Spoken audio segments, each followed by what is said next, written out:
All day you climb, and right back down the other side. How far will you go? With no guarantee, you know.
Good start.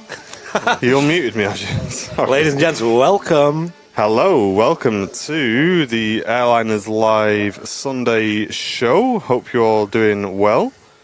And there is our main cam. Stand by, because I'm... Ladies and gents, welcome to the Super Sunday show here on Airliners Live. Back live again after a little break. We usually have a certain somebody on a Thursday. He's not been live for a while. Don't know where he's gone. I know, he's kind of disappeared, hasn't he? We've not been able to get in touch with him, guys, for a couple of days, to be honest. He might not be coming back. We'll see. Maybe we should ask him. So, Henry, where have you been? Wow. No, it's been an amazing week. This past week, I've been on a little holiday, basically. Yeah. And it was the big Amsterdam Aviation Fair. That was exactly last weekend. Yeah. And, wow, that was amazing. So I wanted to attend that fair. So we did it. We went over to the Amsterdam Aviation Fair. Then we went to visit my spouse Adil's family in Turkey. So we've been in Istanbul. And then, when was it? 2 days ago, we flew to Frankfurt. And now here. Amazing. So you've literally just travelled. It's unbelievable, yeah. All over. How was Turkey? Good? Turkey was good. I flew into Sabiha Gökçen Airport, which is one of my favorite airports in Turkey now. It reminds me of the old Ataturk Airport, which was my single most favorite airport in the world for spotting. I miss that airport a lot. So yeah, flew into Sabiha Gökçen, flew out of the new Istanbul airport, and had some good flights. I'm just lucky to be here. I'm very happy to be here. Yeah, you had a bit of a tour, didn't you, around this morning? Sam showed you around. Yeah, Sam, thank you very much for that. I very much appreciate it. It was amazing. As I think everybody knows, I'm a big fan of the classic aircraft, vintage jets. And I had forgotten that there's a Trident here. Mm-hmm. And I didn't even know there was a Nimrod here. Yeah. Yeah, so there's plenty to see. Plenty to see. And the Concorde, of course. Of course. And wow, I mean, it's just incredible, the infrastructure that's here at this airport for enthusiasts. It's remarkable. I think in the UK there's just nothing else like it. No. I'm not sure further afield. I know in the US there's a couple of decent viewing terraces and stuff like that, but nothing quite. Well, this like is immersive, right? I mean, you've got cafeteria, you've got various aircraft, you've got fabulous viewing locations. You're right, adjacent to the runways. It's unbelievable, really. Yeah. I mean, this is an inspiration, I think, for Vancouver. Mm-hmm. Mm-hmm. It would be incredible if we had this kind of, really built up viewing facilities for the public, covers. I mean, covered. Those was it plexiglass covers? Yeah, the shelters. Yeah. So it's just very, congratulations to you guys, and thanks to Peter for setting this up. Yeah. And now that I see it with my own eyes, I mean, what he did was incredible. Yeah, I think he was very heavily involved. Obviously, the airport as well, putting all this together. And we're very lucky, very, very lucky at Manchester. Without a person like him, it can't happen. Yeah, I mean, obviously, especially things like the Concorde, for sure. Having that here is just fantastic. But, so we do have Matt Smith up on the camera today. Unfortunately, no microphone for Matt, but he can hear us loud and clear. Doing a great job on the camera. And as per usual, just massive thanks to Matt for stepping in and just allowing us to just enjoy the show with Henry and spend time with Henry, because otherwise, obviously, one of us would be upstairs and it'd be a bit fragmented. So, massive thanks to Mod Matt for that. Henry, the legend, is in the house. A lot of love coming in for Henry. Laurie M saying hello. Someone saying Henry finally has an Airliners Live cap. Yes, finally. Thank you, guys. Thank you, Jensen. That's wonderful. You have to come halfway around the world to get it. Yeah. But it's just amazing to be here. I see a lot of the regulars that I see watching the Vancouver stream. Laurie M. There was many of them actually. Yeah, Waters. Peter Carroll. Who else is here that I recognize? Plane Spotting Mike, of course. Yep, a lot of your regular viewers in the chat as well. Yeah, they are. Yeah, Terry Edwards, of course. And it's just great to be here. And the weather as well. I mean, we're lucky. Don't take this as the normal, Henry, because this is not. Mm-hmm. You've got a very nice day here. Yeah. And it's pretty similar to how when I went to Scotland for the first time with Jen, and it was wall-to-wall sunshine for the whole week. Yeah. The Scottish friends who were there said, "This is not Scotland." Don't get used to it. But I'm glad it's good weather and it's cooperating. It would have been a shame for it to have been raining, but it's starting to get a bit cold now, isn't it? Yeah, it's definitely in the last week or so we've noticed it get colder. Yeah. Well, I checked the weather in Vancouver this morning, which is for the next few days. I can't believe it. The summer's continuing. Is it? High 20s. Oh my gosh. It's unbelievable. You're in the wrong place. Lows of about 12 or 13, but highs of 26, 27 degrees Celsius. So it'll be boiling hot by the time I get back for Thursday's show, God willing. Amazing. Yeah. Good. Well, we'll look forward to that. Lining up on the runway here at Manchester at Etihad Dreamliner about to depart. There's a foldback screen as well there, Henry, for you to keep an eye on. That's what the main cam is seeing at the moment. Right. Okay. That's going to be ready to depart very shortly. Yes, warm welcome to the Super Sunday show here at Manchester Airport. The runway in use at the moment, 23 right at Manchester. Oh, see, we've got a donation for Laurie M, $20. She says, big love for Henry. Okay, now explain to him what his mods are. LOL. Henry, you are a legend. Well, I don't know about a legend, but I'm very happy to be here. And, it's an honor to be working with you guys. Thanks, and it's great fun. It's great to finally meet you. Yeah. It's very strange that we've conducted this whole relationship completely virtually up to this point. I know. Well, it was important. I really did want to meet you guys in person. 100%. So if there was any way that I could route through here and be here for today, I was going to make the effort, and we did, and here I am. Amazing. So it's fantastic. Appreciate it, dude. Yeah, we'll definitely ask questions about how you got here. And, we'll cover all that. Lots of info to see. He's just holding for a minute, so we may get a very quick bing bong button pressed for Mr. Tony Parkinson, dropping the 10 Airliners Live memberships on YouTube. Wow. That's massive, dude. Thank you so much, Tony. That's 10 brand new VIPs in the channel, Mr. Tony Parkinson. And I know there are some more donations and recommitments to scroll back through as well, guys, including Nick W. For 4 months of business class, saying welcome, Henry. Ishak Ali, welcome back for 2 months of business class. And Tasker returning for 7 months. Thank you very much for all of you guys for supporting Airliners Live today. Just as finally, before we get this departure, Jane sending in a £5 super chat saying, lovely to see Henry here in Manchester. Thank you, Jane. And Carwyn Davies with a 2 New Zealand saying, welcome, Henry, to Manchester from Vancouver. Well, I hope this is the first of many visits. Yeah. Yes. Oh, here he goes. He's on the roll.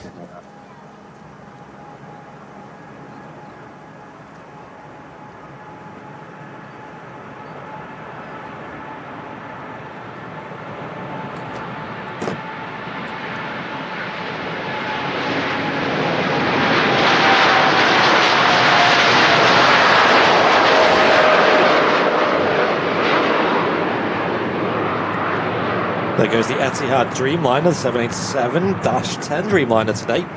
Headed back to Abu Dhabi over in the United Arab Emirates. You don't have Etihad at Vancouver, do you? I've just thought that. No Etihad, no Emirates. No Qatar either?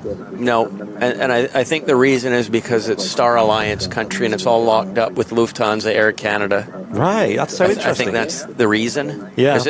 Turkish Airlines, of course. Yeah. So there's just too much capacity. But if you wanted to fly to the Middle East, I suppose that's a long way from Vancouver. Yeah, right? so you could Turkish Airlines direct to Istanbul. Yeah, okay, so there's no direct. That's probably your best option. That's so interesting, because when you look at like somewhere like Europe, for example, the Middle East is considered like the gateway to the world. It's like, you go there when you go to the Far East, when you go to Asia, when you go to like, the Australias. It's like you'd go via usually like, Dubai or Doha or Abu Dhabi, but it's like over there, obviously, it's much different geography, isn't it? It's flipped, It's is. So we've got the Asian carriers that'll take us direct, right? Yeah. So that's true, we've got a heavy Asian presence. But from Toronto, you've got where you used to have the A380s, Emirates. Mm-hmm.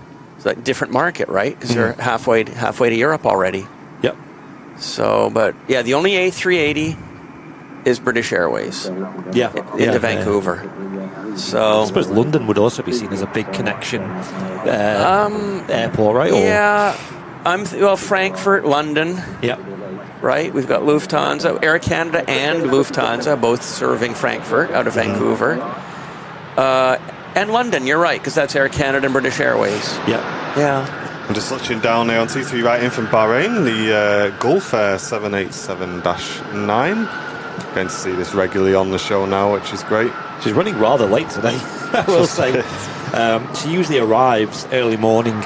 7:15 is the allocated arrival time for this aircraft, so of course the there you go. You were meant to see this one as well, Henry. Yeah. It is usually a little bit late in this one. My dad in the chat saying, does Henry like the Vancouver merch? Well, there you go. It's fantastic. Absolutely. Yeah. Well, thank you guys. I mean, the hat, wonderful. Yeah. And the design. I like the I have to say again, whoever designed the mountain The mountainscape. Was it you, Mark? So it was a mix of yeah. Very nice. Martin basically designed it from the scratch, and I think did you get Thingy to touch it up, or did you just? No, so it was kind of a mix of working with what's the word when you buy? What's the word when you buy stock, maybe, or like a stock? It was a mix of a stock image which I then edited and did all the colours and did the shape a bit more like how I wanted it. Yeah, it's very nice. Yeah. No, it's fantastic. Really nice. Yeah, I think it's actually the most attractive design we've had on our store. You know, we've got it in the hoodies and the shirts as well, and obviously you've got a shirt now, Henry, as well. So maybe not shirt weather. Maybe when you go back to Vancouver. Well, I may have the weather to share it. Yeah. We have got you a hoodie in there. It is an XL because it was the only size we had left in stock today. I'll say, I thought if it gets cold and you put in quite a few layers on, you may fit into it. We'll see. You've got a bit of wiggle room. XL. You do, yeah. This is an XL, so it gives you a bit of room. You know what I mean? Right. Okay. But it's up to you. Here we go. Well, thank you guys. I appreciate that. No worries, thank you very much. Beautiful.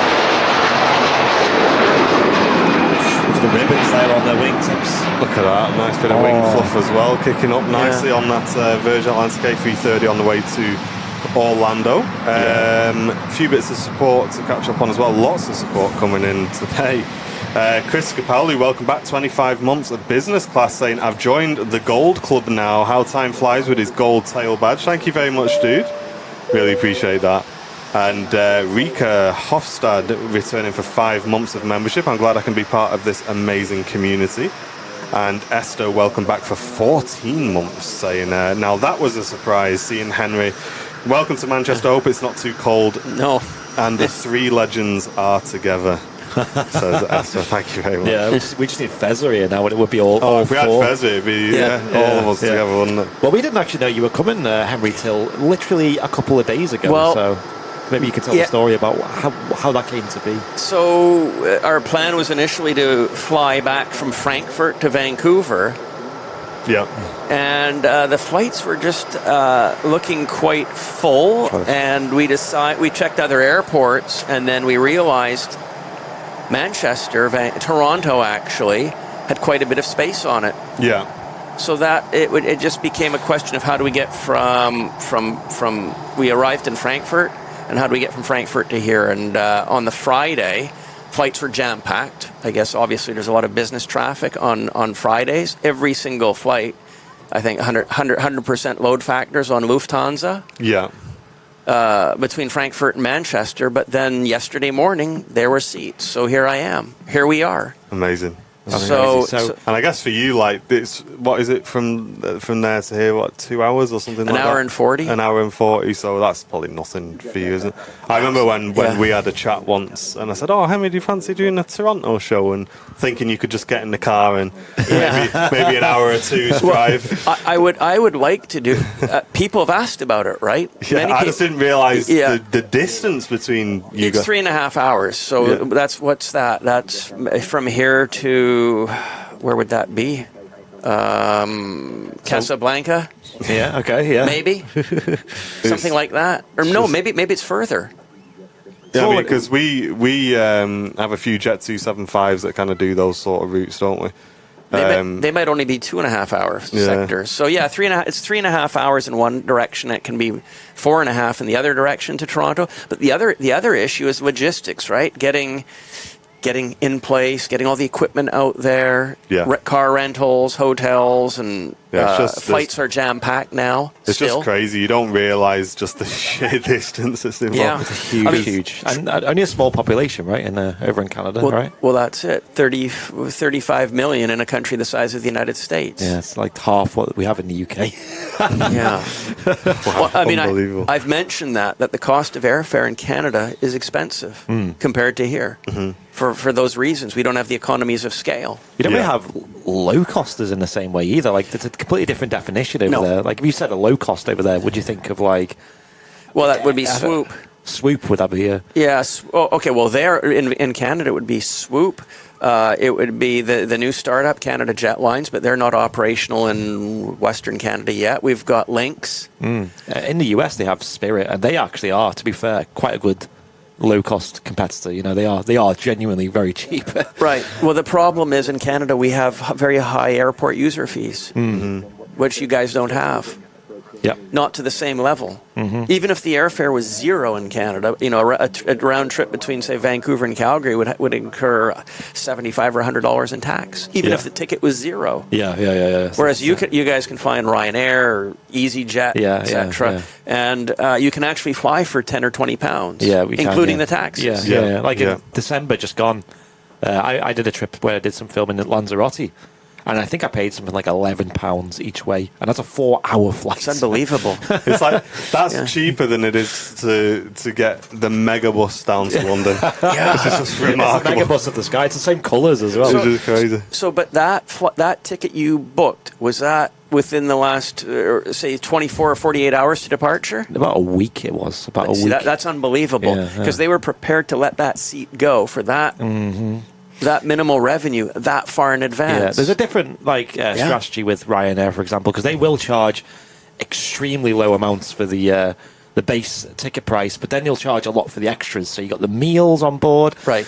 You've got the reserving seats, you've got the luggage, you've got the priority boarding, and then they've also got like fingers in pies when it comes to like parking at airports and car rentals and hotels. It's all like affiliated with them. Well, and I realized that because I flew on Pegasus from Amsterdam to Sabiha Gökçen Airport, Istanbul. Yep. So I bought the so I couldn't believe it. I bought the ticket a week in advance. I paid $100 Canadian, which is what, £65. That was my ticket, and I selected my seat. Yeah, that's a hell of a deal. But the thing is, one piece of carry-on luggage only, not two. Just the hand luggage. Yeah, so they were pulling people aside and saying, well, no, you have to pay, that's an extra €70 because you've got a backpack. Yeah. So that's where it kind of gets built up, isn't it? That's where how they make the money. Exactly. But I hear something. We've got here it is. So we've got an EasyJet just. Yep. She's heading off on the way out. Milan. It's an A320. It's EasyJet Europe. This. Oh, okay. Then with the sharklets at the end of the wings as well. And off it goes. A bit of support to catch up. First of all, brand new VIP joining the club, Les Bowring. Welcome to you, Les. Just signing up for business class membership. Thank you very much, mate. Welcome, Les. EDC Metalman and Planes returning for 3 months of business class, saying, hey, Martin, Andy and Henry and Matt. The best cameraman. Love watching the best ever channel, watching from Auckland Airport, suburbs, New Zealand. Thank you very much, EDC. That's awesome, mate. Glad you're enjoying the show. Thank you. Sasha McCarthy with a £5 super chat saying, good morning, Martin, Andy and Henry. Hope you're all okay. Hope Henry has. It's good to have Henry on the show, says Sasha. Thank you, Sasha. Let's keep scrolling through because here we are. John McKenzie with the 100 Hong Kong dollar super sticker. No message. Thank you so much, John. That's very kind of you, dude. And Essa just saying Matt's doing an amazing job on the camera today. He certainly is. He Thank really you, Matt. is. Yeah, I was thinking that. Like, I don't think. Do we just have Matt on the camera 24/7? No. Sue Lawson, welcome back for 25 months of business class. That's huge, Sue. Thank you so much. I'm so pleased to see Henry here at the RVP. It's surreal. Thank you, Sue. Yeah. Thank you. I think we have. No, I haven't called up. There's more. It's kind of where Tony Parkinson. Gifted 10 Airliners Live memberships. He did. If you got one of those, get a message in the chat. Say thanks, dudes, because that's a massive membership drop from Tony. Carlwyn Davies, welcome to business class. Thank you very much, Carlwyn. That's awesome, mate. I know you support the channel a lot as well, so thank you very much for doing that. Infinite Everything 20 saying great show so far. Nice to see you at Manchester, Henry, and good filming, Matt Smith. And that's Infinite returning for 3 months of business class. And I think we are caught up with your awesome amount of support this morning. Just as Loops Gaming in the chat says, I just subscribed to your YouTube channel, giving Loopy a shout out. So there you go. So a bit of background. Henry Tenby is his name, the guest on today's show, coming all the way from Vancouver, Canada. And he is our Vancouver, Canada host. So you see him every Thursday. Obviously, he wasn't there this Thursday just gone because he was... where were you on Thursday? You would have been in Istanbul at that point, wouldn't you? Arrived in Amsterdam. Okay. Thursday morning. Yeah. So I had my good friend tour me around the airport. Yeah. Actually. Yeah. I was plane spotting in Amsterdam. Yeah. Awesome. Yeah. So Henry does shows on Airliners Live.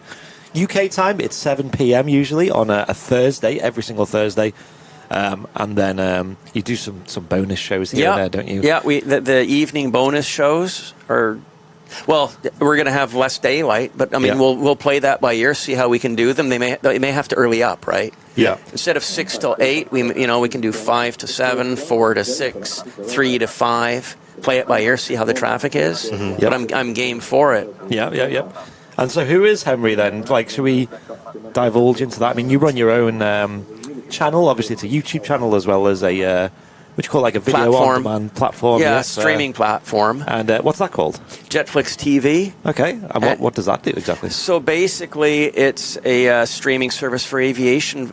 People that love classic airline fans, Soviet air, the old Soviet jetliners, the old prop liners from the 50s and 60s, the vintage jets, 707s, DC-8s, classic British aviation from the 60s.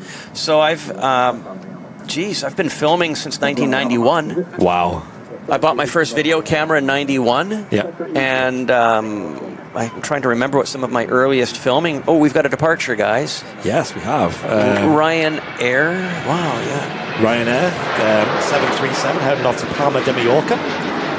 Yeah. Neat. So you mentioned you obviously went to Amsterdam. Now, was that work-related or... No, hobby. Yeah, so the Amsterdam Aviation Fair is the biggest aviation collectible show, I would say, on the planet now. Bigger than they have shows in the U.S. every summer. Mm-hmm. They're good. They're great. But the Amsterdam show is unbelievable. They had over 300 tables. And I've been waiting since before the pandemic to attend. They've canceled it, for the last 2 years. So we've waited 2.5 years for the show. So it was great. I'm a collector of all kinds of things, which I'm sure many of our Kevin D. That's it. We can see that. Go on, carry on. We'll come back to that. Yeah, because with support, we just try and read it out when in a group. Exactly. So basically, well, thank you, Kevin. We'll read out. Yeah, so basically that was it. I wanted to attend the show and see a lot of friends of mine that I haven't seen in quite some time. So it's quite a long way to go for a hobby. But you like flying, right? Yeah, but I've been attending the shows for 20 years. I've been doing the Frankfurt show since around the late 90s. Every year. And then they started the Amsterdam show in about 2017, and that is, they do a great job. Mm-hmm. They get a lot of support, and it's just, I collect models, so it's a big thing for me. So if you were to buy something over there, would they then just ship it over to you? Well, so the way it'll work is, typically I'll bring it back myself. So I have friends that will take my models to Frankfurt, and other friends that'll keep them for me in Frankfurt. And when I go to Frankfurt, I'll bring them back in my checked luggage. Okay. Yeah, because hauling models that's the most efficient way to do it. Yeah. Post and shipping costs a fortune. I can imagine. Yeah. So I just bring them back as I can, but that's a passion. And this EasyJet rolling currently on its way to Munich as it rotates off 2-3 right. Yeah. But I would have liked to have attended the show you guys had here. Yeah, so the next one of those is February. Yeah, in February, and then there's another one I would assume in July around the same time. Yeah. So potentially we can hook up on one of those. And so we have an arrival coming in, and it's one that's quite synonymous with Henry because it's a Lufthansa flight coming in from Frankfurt. So that's the flight that we arrived on yesterday morning. Yeah, nice. Was it A321 or A319? It was good. We had two seats. We were lucky. We had 2 seats together. One of which was an aisle. Where were we? Yeah, row 18 or 19. Yeah. We were very comfortable. Lufthansa's service is pretty good. They came. What did they offer us? Some chocolates. Yeah, we were in economy, of course. So it was just chocolates, water, tea, coffee. Was there any solid food? No, there wasn't. No solid food, but it wasn't expected either. Yeah. Turkish Airlines is a different story, though. You guys know that, right? So did you still fly in economy on Turkish as well? We did. Yeah. A330. Yeah, and how were they? It's 20 out of 10. Yeah. Yeah, I've heard that as well. Yeah, it's definitely a 20. This is a 321. This Yeah, so Lufthansa? they're operating the 321 today on that route. Yeah, so we were a 319 yesterday, and it's interesting. And what was it about Turkish that stood out? Well, the quality of the meals is fantastic, right? It's a full tray of chicken with rice. You've got your yogurt, you've got a mousse. It's the quality of the meal. It's fantastic. Yeah. Absolutely, you will not go hungry on Turkish Airlines. There it's you go. delicious. I love Turkish food, and it's magnificent. Even on short haul in Turkey, they'll give you a substantial meal. Yeah. And here it is, a beautiful view of the aircraft vacating 23 right. I don't know if you want to go through and read the support as a... Yeah, no worries. So Wayne Guns returning for 18 months of business class, saying it's been much... Oh, no, it's done that thing where it flies... It only does this on the Samsung tablet, not on the iPhone. Yeah. It's been much longer as I migrated over from Facebook. Keep up the good work, lads. Hey, Wayne, I really do appreciate it. I know you've supported us for a very long time, mate. And back in the OG days of certainly you is. and Charlie, of course. Joanna Smith returning for 8 months of premium economy, saying good to be back watching after being in Turkey. So Joanna's been in Turkey as well. Okay. Wow, fantastic. Yeah, let us know where you've been, Joanna. We'll have a look. Yeah, let us know. Carol Woods returning for 2 months. Welcome back, Carol. Glad you enjoyed your first month with us, and thanks for joining us for a second month. Enjoy that red tower badge next to your name. It says, welcome to Manchester. Henry, love you guys. Thanks very much, Carol. Thank you, Carol. We've also got Looking 20 USA with a Twitch Prime sub for 6 months, sliding in on the Twitch channel. Thank you very much, guys. Hope you're doing well over on Twitch. Twitch crew, give yourselves a shout out in the chat. And ladies and gentlemen, we have our first mega bong of the day from Mr. Kevin D. Says, morning Martin, Andy, Matt, and the special guest Henry, and all of the mods. Treat yourselves to some RVP chips and a drink on me. Keep up the great work, guys, from Mr. Kevin D. Thank you so much, Kevin. Thank you, Kevin. Appreciate that. Thank you. Huge mega bong donation. Hope you're doing well, Kevin. Thank you so much for supporting the channel. Carol Woods also sending in a £5 super chat saying, welcome to Manchester, Henry. I love you guys at Airliners Live. And that's from Carol Woods. Thank you very much, Carol. That's awesome. DLT 840, brand new first class VIP. You want that extra leg room, bit of champagne? Yeah. Thank you very much for that. Welcome to first class VIP. I hope you enjoy all of those channel emotes. And Marco Kane, great to see you, saying good day, Henry. Good to see you in Manchester. Maybe they'll treat you to a pork pie. Cheers from the gang at Sid Squad, from Mark, our resident Australia viewer. Thank you, Mark. So lots of love coming in. No, that's very much appreciated. Yeah, that's a good point, though. Pork pie. Have you tried a pork pie yet, Henry? And not this time. Is it like a shepherd's pie? No, way it's different. It's got like pastry, and it's got like pork inside, and a bit of like, is it? It sounds disgusting. It's like a bit of jelly in there. Okay. It does not sound good, but trust me, it's good. We'll have to see if there's any like places locally that sounds good. You've probably got a decent malt and mulberry one just from Marks and Sparks. Good shout. Yeah, we'll do that. Yeah. Loopy World using his tier 1 sub for 10 months in a row. Cheers, Loopy. Thank you, dude. And here's one of our Turkish carriers, Sun Express. Just about to rotate off. Beautiful livery. Have you seen those much around, Henry, or in your travels? Yeah, they tend to live at Sabiha Gökçen Airport. I did see them there. Nice livery. We like it. What do you think? It is nice. It's been newly updated, that livery? Is that? I'm trying to think of what it was before that. I think it was updated. Was it? I don't know how recently, but obviously they've been around since the 80s, Sun Express. So yeah, I love that livery though. The colours, And just how like simple delivery is, it's not like a lot of paint being used. It's the small areas where it is used. It's a very nice pattern, basically. Yeah, that's cool. Somebody said ask Henry about doing a live stream from Anchorage. Ooh. Yeah. So I mean, I'll just say it as it is. Yes, of course, I'd love to do it. But the thing is, America is very. You need to have a work permit. So a Canadian can't just fly into the United States and do something that can even be remotely considered as a, the business. Yeah, that's right. So if you're hauling all this equipment in, then you'd have a lot of questions. What are you doing? And have you? It would just open up a huge can of worms. So as a Canadian, I don't think I can. I don't. I mean, filming in Canada, yes. Logistically, if it was possible, yes, I could go to Toronto. I could go to Dorval. I could go to Victoria and do which I wanted to do this summer. Float base. That's all possible. But going to the States, U.S. immigration and naturalization officers, it would be a huge stress. And so that's why I don't think I can do it. As much as I'd like to. I mean. Again, if it was logistically possible, and I was on vacation in Japan on the deck at Narita or Osaka, I think it would be okay.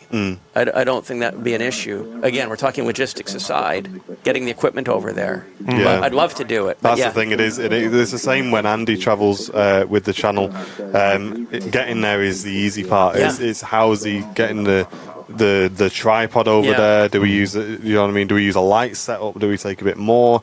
There's a lot of things going on behind the scenes on these live shows, and I mean, Henry's probably seen that firsthand this morning. Even compared to your live shows, these shows at Manchester are just got so much crazy amounts of equipment. And then in addition to the equipment, there's the actual the SIM cards, right? In Japan, the cost of SIM cards it's not like the UK. Even Canada your Canada costs it's a fortune. But triple what we're paying here in Manchester. And obviously, Airliners Live, the channel is obviously funding the Vancouver channel, but the cost of the data, guys, is triple in Canada what it is what we pay here. It's a huge rip-off. Yeah, she's vacated really early. She has. Yeah, it's quite rare to see him get off there. Yeah, so that's an ATR 72. I don't think you see many of them in Vancouver. The only ones we see are we saw them in the spring. The Air North cargo bird was at the South Terminal. Did you guys ever see that on a show? I don't think I did. On a video, maybe. Yeah, on a video, I think I sent it. But then the only other one is the Summit one. That arrived on one of the nighttime shows, the Summit ATR 72 cargo bird. Right, okay. So it's mostly cargo, Yeah, that's it. You see them a lot here at Manchester, a lot of operators. Lucky. Yeah, and they're mostly domestic flights, Northern Ireland, Scotland, mainly. Scottish Flyer, Aer Lingus commuter, a Titan. So we used to see Titan 75s in quite regularly for was it cargo or? Yeah, they do both, don't they? Yeah. But they were operating, but it was usually at night time. Okay. Yeah. But we've not seen them on the show for quite a while. But I'd say ATR wise, it's mainly Aer Lingus operating regional, Loganair, Blue Island, yes, Urini as well. Wow. Fly them. Yeah, so it's kind of like connecting. So for an aviation enthusiast that wants to get an ATR flight, what's the least cost option out of here? Aer Lingus? Probably to the Isle of Man on Loganair, yeah. Really? Aer Lingus aren't too expensive either, to be fair. Yeah, to Belfast or Dublin with Aer Lingus Regional. Yeah. They used to fly. You're thinking about that? I'd like to. Yeah, we've only done one ATR passenger flight, Dylan and I, and that was in Thailand just before the pandemic. So, a question for me, obviously Adil's travelled with you here. Is she into aviation? Obviously not as much as you probably. It's in her blood. Yeah. Because she's worked in aviation for over 30 years. She started with KLM in the late 80s at Istanbul Ataturk Airport. So, she lives, eats, breathes aviation. But she's not an enthusiast like myself or like Sam, I think. You could consider to be more of an enthusiast. But she certainly appreciates it. she supports me in my crazy stuff. Well, I mean, you flew all the way from Canada to Amsterdam to go to an aviation. Yeah, so but she's known how that's how I've been for decades, right? Yeah. Going to the shows and buying and collecting and trading stuff, safety cards, models, books, slides, all that stuff, right? It's in my DNA, but I don't think it's in her DNA. Yeah. Yeah, she's not really a collector. She's just more of accommodating. she's accommodating. She's you would call her a minimalist. Yeah. Yeah, whereas I'm a collector. I have to be careful not to go overboard into the what would you call it? The hoarder. Yeah, the hoarders on the other far end of the spectrum, right? Yeah. The collector spectrum. Because I guess you're a lot of the time. Sometimes you'll buy something nice for yourself, but you're buying to sell as well. Sometimes, yeah. I mean, like with the models, right? I turn the models through my collection. I'll buy a model and I like it, but I only have so much room. But I see new models that I like. So that came up on last week's show, actually. It did? Because I was trying to get a model for the office. Right. Yeah. And Jen was saying, take one of the ones you've got at home.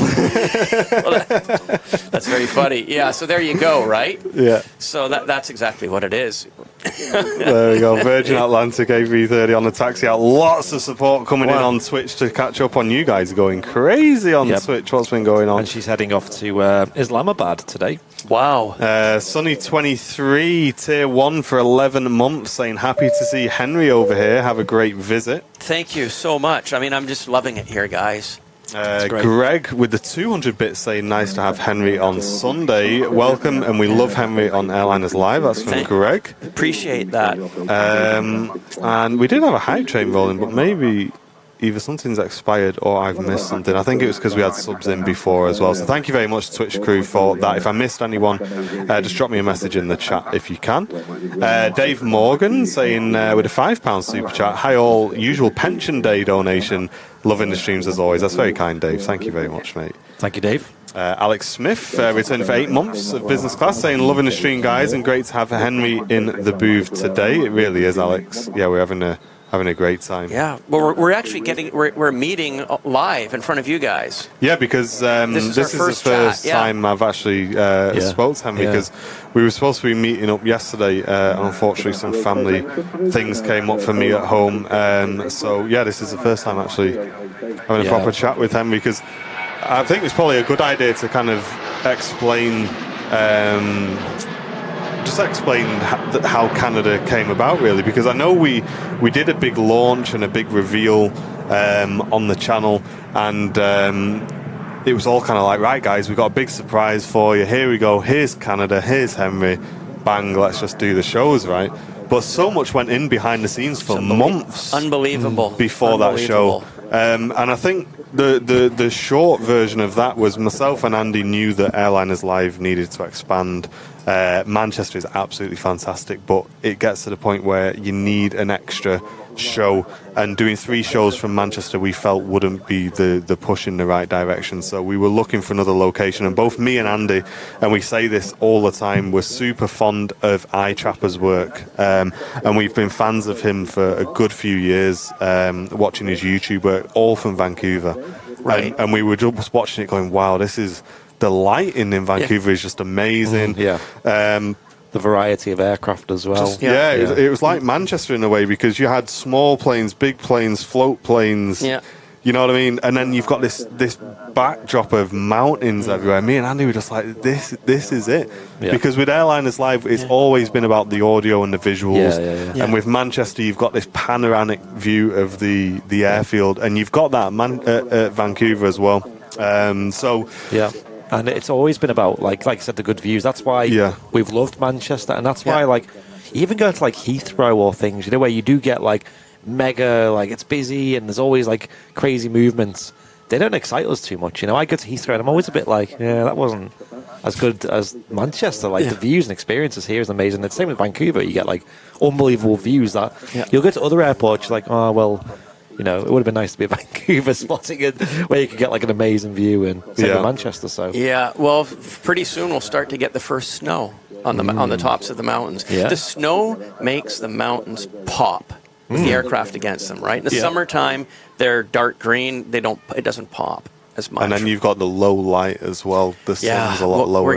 We'll have the dusting of snow. When we get that first dusting of snow on the mountains and the low sun, it's a short day, but the quality is fantastic. I cannot wait. Yeah, the it's 4K gorgeous. content that's going to come out of Vancouver is unbelievable. But we'll carry on with this straight after this Virgin Atlantic departs. Another A330 operating to Islamabad. Yeah, that long spool up of the A330, the Trent 700s. I love that sound. Rolls-Royce, of course. Built here in the UK.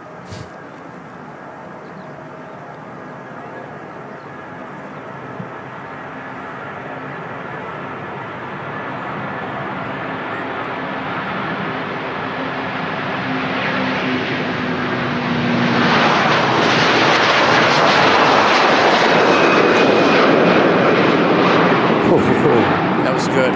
Yeah, I love the sound.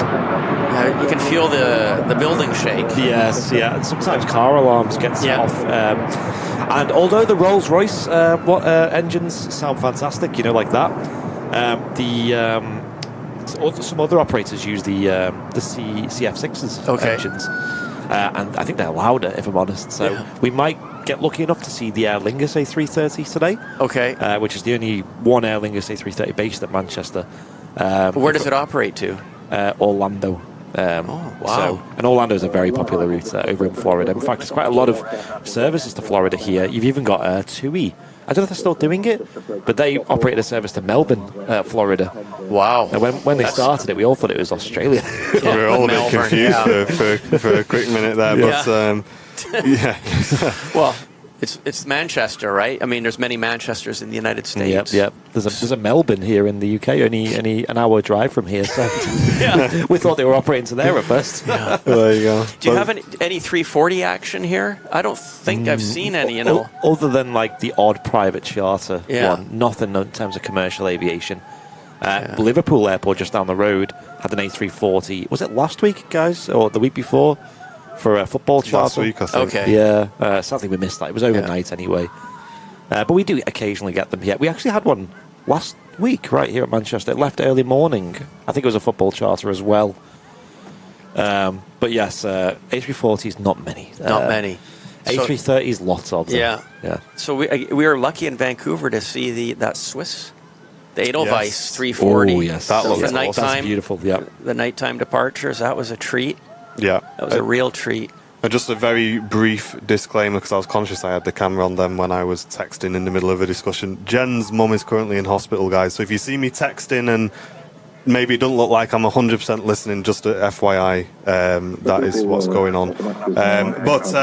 So I think what was happening was we were looking for a location, and then I was like, right, but we kind of decided on Vancouver, didn't we? That was what it is. Visually liked it, yeah. We said, this is the place, this is where we've got to be. So we just joined all the Vancouver groups. Yeah, that was Facebook. the first step we did on Facebook, just join the Vancouver groups. And we were scrolling through, and at first I spoke to the admins, and I said, guys, we're looking for someone to join the team. Do you know anyone you can recommend? They only knew people that wouldn't really be able to commit, which was obviously the hardest thing. And just from myself and Andy's point of view, and obviously this is no reflection on you whatsoever, but we're trying to work out how do we send essentially thousands of pounds worth of equipment to someone we've never met before, right? And just trust them to do these shows for us. And it's like the only process that we can do for that is to just spend months with someone before we go live. And we're scrolling through these groups, and Buffalo Airways Electra video, one of Henry's, and he was presenting to camera. So I just stopped and I just watched it, and I was like, this guy's presenting is very similar to how we present over at Manchester. I was like, this is it. This is right. Here we go. This is the guy that we're looking for. Yeah, I messaged you, didn't I? You did, and I immediately said yes. Yeah. There was no hesitation, right? Yeah. I checked out the Airliners Live channel, and there's zero hesitation. It was absolutely something that interested me. I'm passionate. You guys are passionate. Yeah. I saw that you guys deliver a very high quality product. at the time, my cameras, I mean, I tried to keep my cameras updated, and I've got a house full of cameras, but I wasn't at your guys' level. Yeah. And I'm just glad you guys reached out to me. I'm very appreciative. Where's he going? The Singapore taking a very interesting line on the taxi out there. Ooh, hello. Are they switching runways? No, I don't believe so. I think they're just taxiing him around. Maybe that EasyJet pushed back into what a good view that is. But you don't get a much better view of that, Henry, than that, mate. Yeah. Unless, obviously, they're on 05s, of course. We'll stick with that Singapore all the way out. Again, a massive shout-out to Mod Matt, who's absolutely smashing it on the camera. Matt has always stepped in whenever he's needed it, and we really do appreciate it. Yes. So that's kind of how Vancouver came about, really, is... I messaged Henry and said, look, this is who I am, this is what we do, we're looking for somebody, would you be interested? And obviously you were like, yes, like how do we make it work, how do we make it happen? And then we had a meeting together, and I probably haven't told Henry this either, but after our very first meeting, I instantly called Andy after we came off the call, and I just said, mate, don't know what you think, but this is the guy for us. Well, we're on the same frequency. Yeah, and I think I said to you, like, this is the way to go. Yeah. Sometimes, like, your gut instinct is the one to go with, and we were right there, because there have been other times when our gut instincts kind of gone against us. I think one in particular was probably the Pterodex saga. We were like, I don't feel like it. It's good. It's basic. That brings us to how difficult it was logistically, and technically to get things. It took us a while to get online, didn't it? Yeah. There's just a lot of teething issues with tripods and setting up. I think we tried 2 or 3 tripods, didn't we? And then we found one that you were comfortable with, because people probably don't realise, but a tripod is it's an extension of you when you're filming, and it's a tripod that works for me and Andy may not work for you. And we were going through a couple of different ones until we found one that you were comfortable with, and so that was one. And then obviously the data, trying to get that sorted, and then I think a couple of months in, we were having issues with Pterodeck, weren't we? And the biggest thing for Vancouver was that hurdle, because we just both invested into Pterodeck, and within 3 or 4 months, we were trying to sell it and reinvest again. Yeah, and it was just crazy, wasn't it? Unbelievable. Yeah, the logistics in doing this is just unbelievable. Yeah, it really is, especially in Canada, where we are years behind the UK. Yeah. So, I mean... The thing is, though, a lot of that is also down to, like, the high level of quality that we expect as well. We could have just... cut corners and went stream through a laptop. That's it, through the laptop, got a cheaper tripod, cheaper camera, but at the end of the day, we're very happy, and people in the chat are very happy with the product and the amount of investment we put into the stream, and it pays back.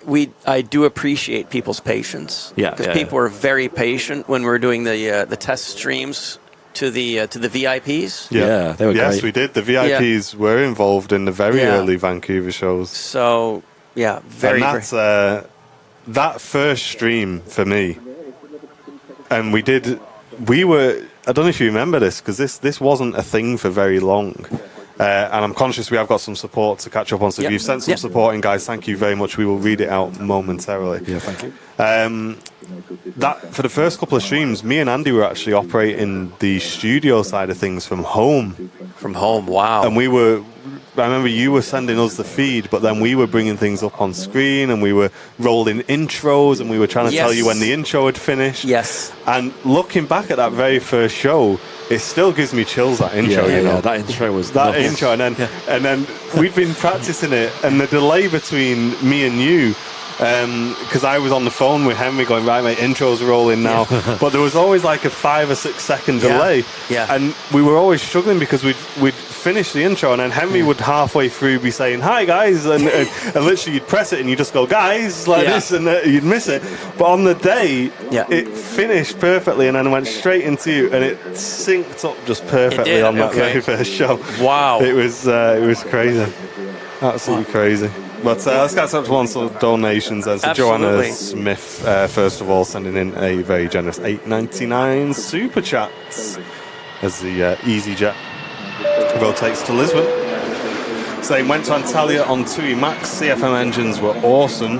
Manchester Airport T2 was so busy, mile-long queues, ended up drinking wine from a coffee cup on a window ledge as there was no glasses or seats Wow. Great show. Wow, Joanna. It's still not cleared up then, that, has it? Yeah, Terminal 2 is beautiful, though, but I've never seen it busy. I've only been there once. It wasn't too busy when I went, but I could imagine, these days with this huge influx of passengers at Manchester Airport, like small teething problems, like the wine cups, the wine glasses and coffee cups. I think you really start to see the issues, and I know they've had a few issues with like Swissport and like the ground handling staff here. I think it's just shortage of staff mainly, but I will say, in the grand scheme of things, Manchester, it's not too bad here. I've seen much worse in other countries. Especially I know Amsterdam Schiphol had it pretty bad at a point. But yeah, Louise asks, "Did you have a good journey over here to us, Henry?" So speaking about Amsterdam, yes, go on. Well, they were having notoriously bad lineups there. I mean, as you know the history, they've gone through a few CEOs at the airport because of the poor management of the post-pandemic recovery. And I have to say, I had a friend go through security the night before. Took him 3 hours. He sent me a text message. 3 hours? Yeah, it's 3 hours. So he said, just be aware. And so I planned to go through 4 hours. Yeah. I went through about three, and I got through. I did it 3.5 hours. I was at luckily, guys, knock wood, it took me 40 minutes. So it's just hit and miss. But yes, I was lucky. I'm grateful, and so far the journey's been good and smooth. Toronto Airport, jam-packed. And just lining up, here we go. One of the best sounds you're probably going to hear, Henry, today, I would have thought, is the Singapore A350-900 has just started its roll on the 2-3 right, so we'll turn the sound up for this. Make a great sound. These Rolls-Royce engines again, of course. Trent XWBs.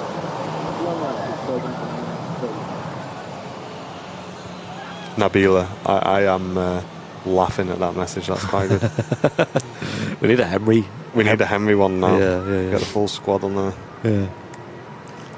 Sure, that's a Henry.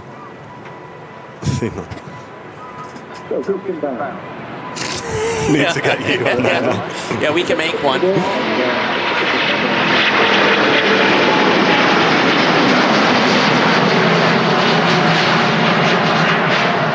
Wow. Sounds good, that, doesn't it? Yeah. It's one of them really distinct engine sounds up there with the 757, I think. Again, Rolls-Royce again, they make some fantastic sounding engines. Well, you're lucky you guys have Singapore on a consistent basis. As you guys might remember, I did mention that they're dropping Vancouver, and they've been sporadic over the last 20 years. They'll operate for 5 years, they'll drop it. They'll come back for 3 years, they'll drop it. And here we are again. They've been back since the pandemic, but they're dropping it. Oh, right. So we're going to lose them, unfortunately. So they do a weird stopover. It's a Seattle combination route. They do that over here, but they do Houston, Texas, as their combination stop off. Yeah, it's strange. Like, it must be a very Singapore thing to do, because right? they do the Houston flight, and then they just do the direct to Singapore flight. Yeah, but the Houston one stops there and then goes on to Singapore. Okay. So there's two different services they do at Manchester. Philippine Airlines is that way in Vancouver. They've always matched Vancouver up with another destination. Toronto, Las Vegas. I mean, during the pandemic here at Manchester, it was very strange because I think it was Jet2. Yes. They were operating like a bus service around the UK. They were like picking people up from all different airports just Leeds. to fill the plane up and then take everybody. So they go to Leeds, Bradford, and then fly direct from Leeds to Manchester, which is only like 20 minute flight. Collect passengers from here. Sometimes go to a third airport like Stansted or Birmingham, pick up passengers and then fly to like Spain or something. It's bizarre. It's very odd. I would have loved to have been on that personally. A lot of takeoff and landings for your money, but bizarre. I think next to depart is going to be one of the Logan Air ATRs actually. Yeah, but these days, Jet2 and a lot of carriers here at Manchester are so busy, so busy, fully loaded aircraft in and out. Same in Canada, right? All flights, all destinations, full. Just all full, wherever you want to go, full. Yeah. That's nuts. I've flown on a handful of Jet2 flights in the last 6 months, about 5, I'd say. All of them have been fully loaded. Nuts. You can't see a free seat anywhere. So basically, the Air Canada flights that Vancouver to Toronto, full. Toronto to Amsterdam, full. My Pegasus flight, full. Right. Coming back on the Turkish A330, full. Yeah, everywhere I've been. Everywhere. 100% full. With exception for a few seats for us. Did you fly much throughout the pandemic? Did you get on many planes? I'm just trying to think. My first flight would have been about a year. No, it was last November to the Frankfurt show. Yes. And no, the flight was empty. So I went to the Amsterdam show. I was the only person from... Well, actually, there was myself and one other person from North America. We were the only 2 North Americans at the Frankfurt show. If I said Amsterdam, I correct it. Frankfurt, November. It was last November. Myself and another fellow from the States were the only 2 North Americans there. Flights were empty, right? But this was when you had to get a proof of... you had to get your COVID test before flying. You had to pay the €80 or $100. Yep. So there were costs involved, but the planes were emptier. Yeah, you used to have all like locator forms and all sorts you had to deal with, and there are some countries in Europe that still have them, but the vast majority now it's back to you just need a passport and probably a visa in your case potentially as well. I don't know what the situation is for Canada. Pretty much visa free travel. Okay, although I do need a visa for Turkey. Okay, yeah, makes sense. Oh, we do as well, actually, but I think you can just literally just do it online. You can, and that's how I did it. Yeah. It's quite cheap as well. It's like 10 20 for euros. British passports.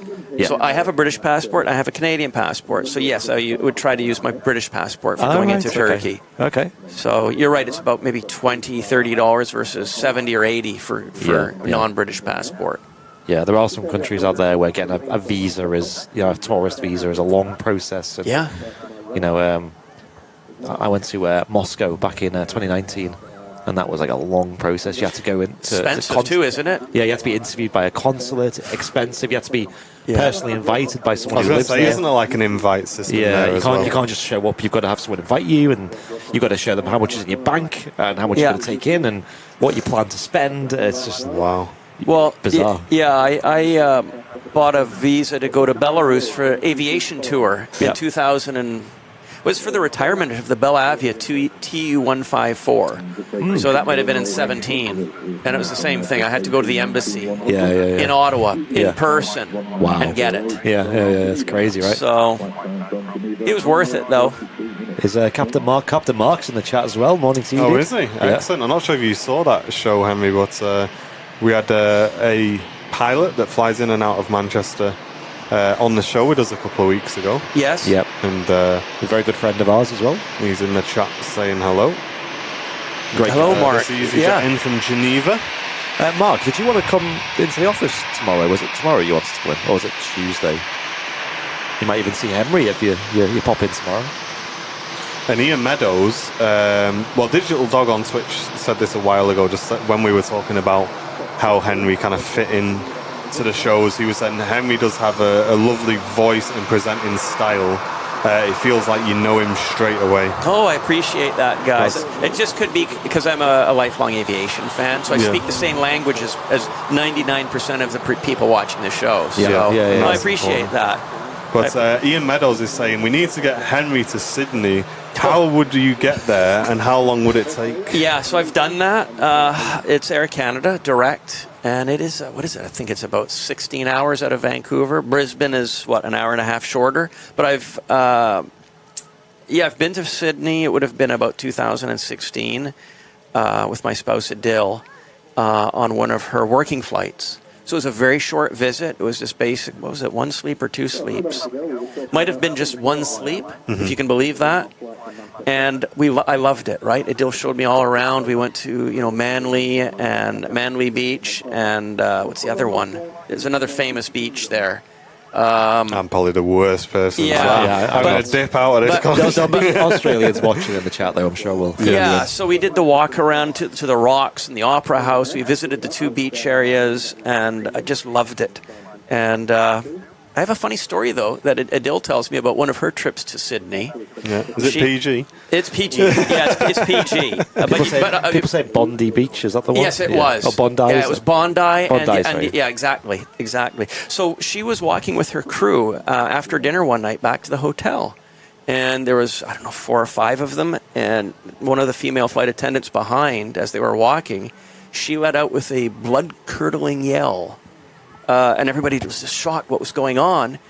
And they turned around, and there was a spider the size of your foot crossing. It was one of those, whatever you call them, hairy footlong tarantula things. No, it wasn't. And it's not a trapdoor spider. But in Sydney, they have the world's largest spiders, and this thing was chasing a mouse across the sidewalk. Hiding under the manhole. Yeah, it was literally the size of a dinner plate. Yeah. So that's the story. So in Sydney, they have these famous spiders. That's the thing, right? With the UK. Like you let your kids, you just go out, you play in the garden.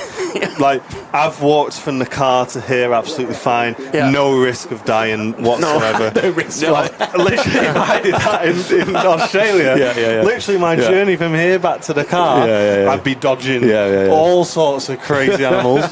Snakes. I see the meme, which is like Australia's like playing on hard mode. It's like literally is, honestly. It's like you're playing on hardcore mode on Call of Duty.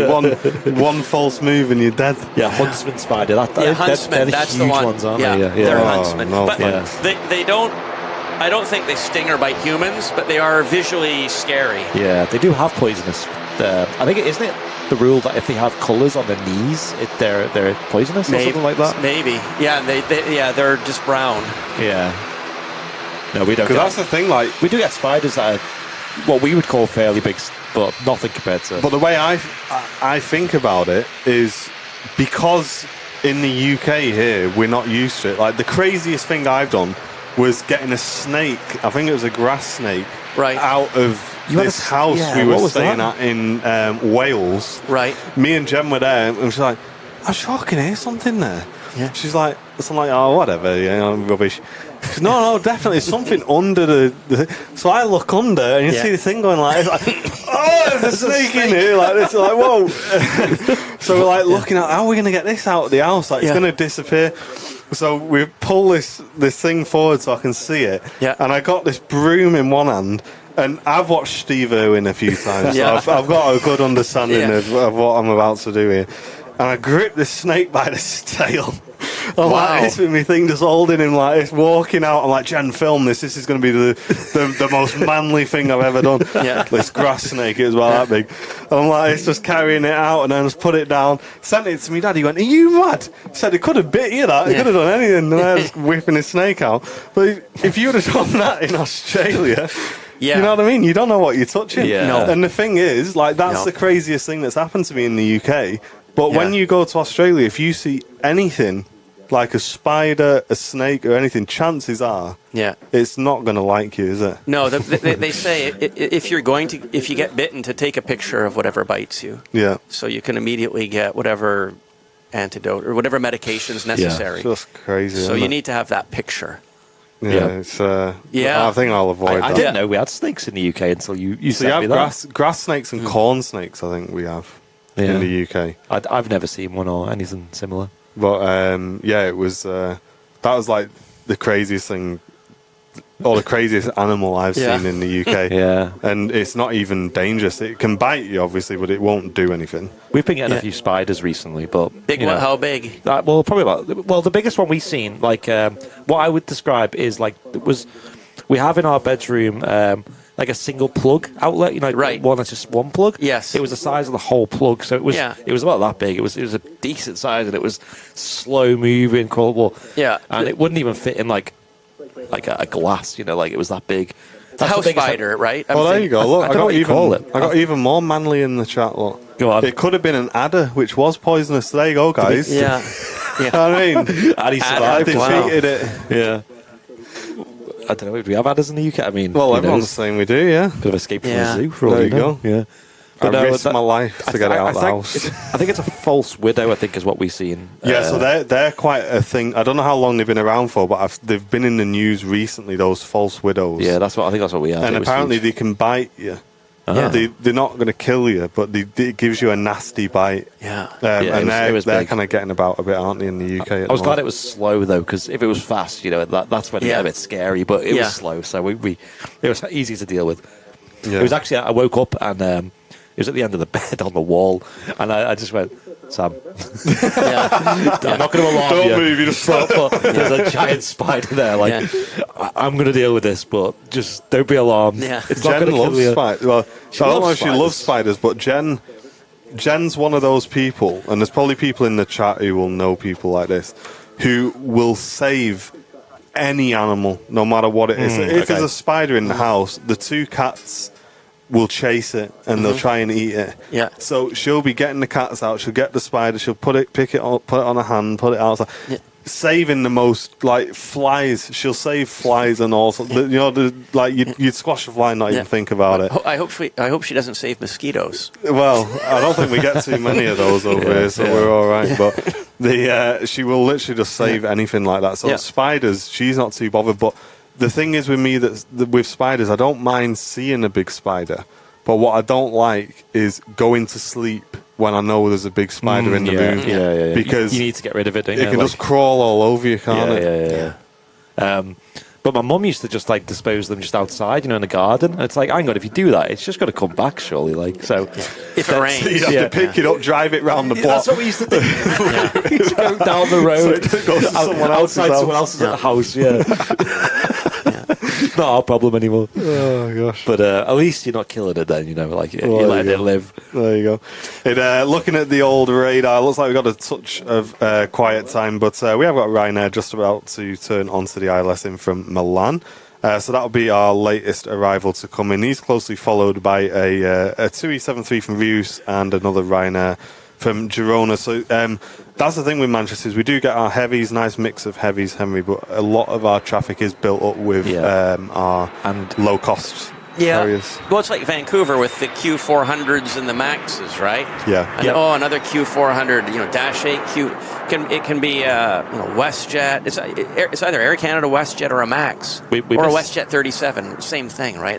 We used to have a lot of Q400s here at Manchester, and sadly Flybe, who operated them, went bust. Yeah. And then they restarted services here at Manchester when they restarted Flybe with a new investment and all that, rebranding. And sadly, they've pulled out again. Well, so they don't operate from here. Yeah. They used to be an extreme low cost. They used to be so cheap. But now, since the restart, they're charging a lot, probably 3 or 4 times what they did last time. So they're not in the market anymore. And what we were talking about on last week's show, which seems strange to me, because I can't work out how they've managed to get them in sequence, but they now fly in Dash 8s from Flybe into London Heathrow. Yeah. Okay. Now they're slotting in between so many heavies. Wow. Yeah. Just the logistics of getting them in. Right. Wow. Must be a nightmare. I think back in the day, old Flybe used to have 1 slot at Heathrow. I think one, I believe. Yeah, now they've got every day they're flying them. So yeah. Well, I used to see them a lot at London City Airport. Yeah, They're they used to fly Q400. there, They were big into London City. Yeah. I wonder if they're back at London City now. I don't think they are. Speaking of London City, when I saw the 146 experimental here, that's right behind the Concorde there, it brought. I told Sam that before the pandemic, you could fly on 146 on CityJet from London City to Dublin return, and I did it. I did at least 2 round trips. Yeah, it was about 38 pounds one way, and I was so happy I did those trips because now look how difficult it is to get a 146 or RJ flight. Well, we had an RJ operating in and out of here for football charters, Jota Aviation, and it was something we saw fairly regularly, to be honest. And then obviously they stopped, unfortunately, and I think it's now been picked up by a wide range of different planes. But they used to be a fairly regular one for us. But in terms of RJ traffic in the UK, is it's extinct now? Pretty much. Pretty much. Yeah, I can't think. Nothing springs to mind. They used to have the 146 with the RAF. Do you remember that? Well, you'd see it sometimes here at Manchester, the grey one. That's right. Yeah, I don't think I think that's been changed to those Falcons. The Falcons now. Because they're operating 2 Falcons. Yeah. Yeah. So again, in Vancouver, we're lucky to have our RJs. Yeah. Very lucky. But it was nice to see the RJ here, that experimental one, the RJX. Yeah, they have the RJX based here at the RVP, and it's fully open. You can go inside, right? I went inside it. Yeah, I mean, you've seen all the aircraft here now. Have you? I saw the Trident. Yeah. I had a quick peekaboo inside, which was a major highlight. Yeah. I've seen Tridents in China at the Aviation Museum in Beijing, but they don't let you in. I've never actually stepped foot with my own feet into a Trident, and so I was able to do that. So that was amazing. That's awesome. Yeah. Yeah, I was very happy to do that. And of course, there's the Nimrod here. Yep. Yeah, we were super fortunate last year, I believe it was, to spend quite a bit of time with the team who maintained that Nimrod, filming with them.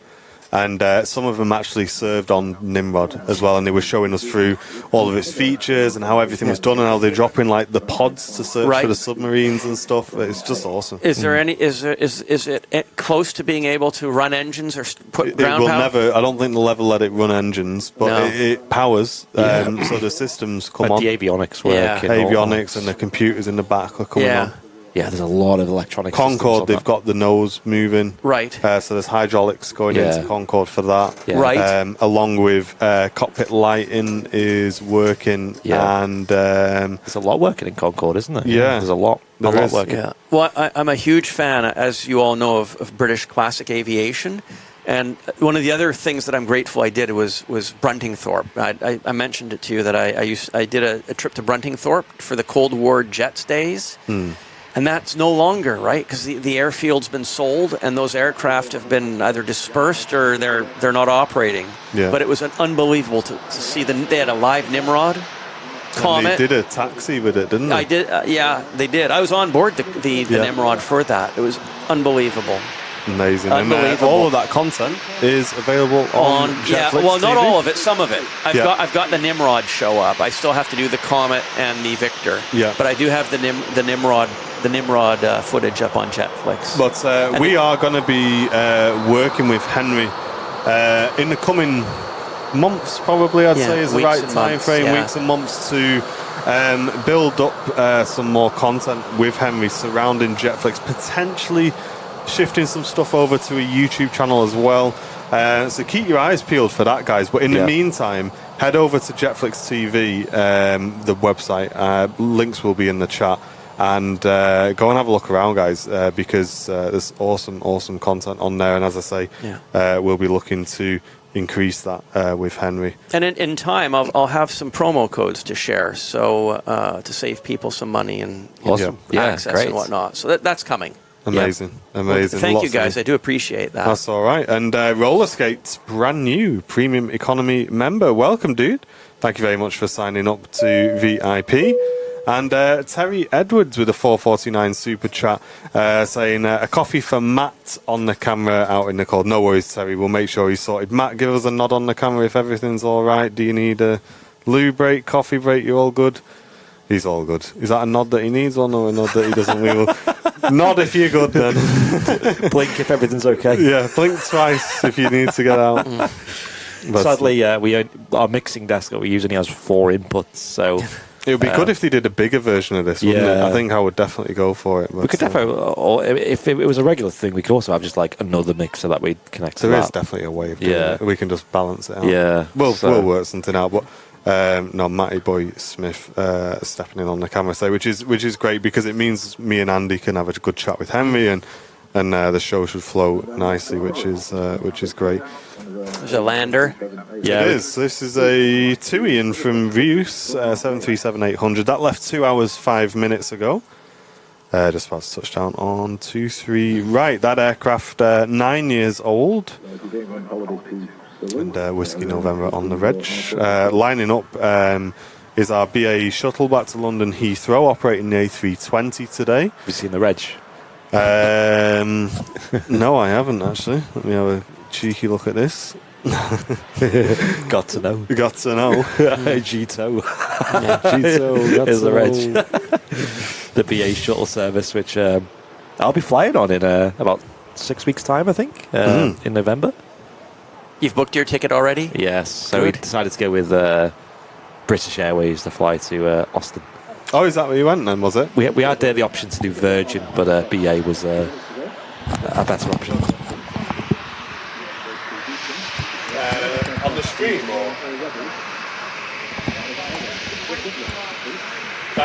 You need to speak to upstairs because we're doing a live stream. So did you have, what other options did you have, Andy? Virgin Atlantic would have been the other option. Okay, same price?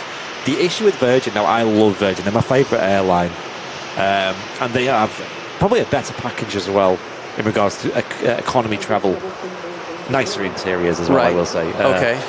But the problem with that is there's no service from Manchester to Austin, Texas, or anywhere similar. I see. Okay. Now, you can fly Singapore to Houston.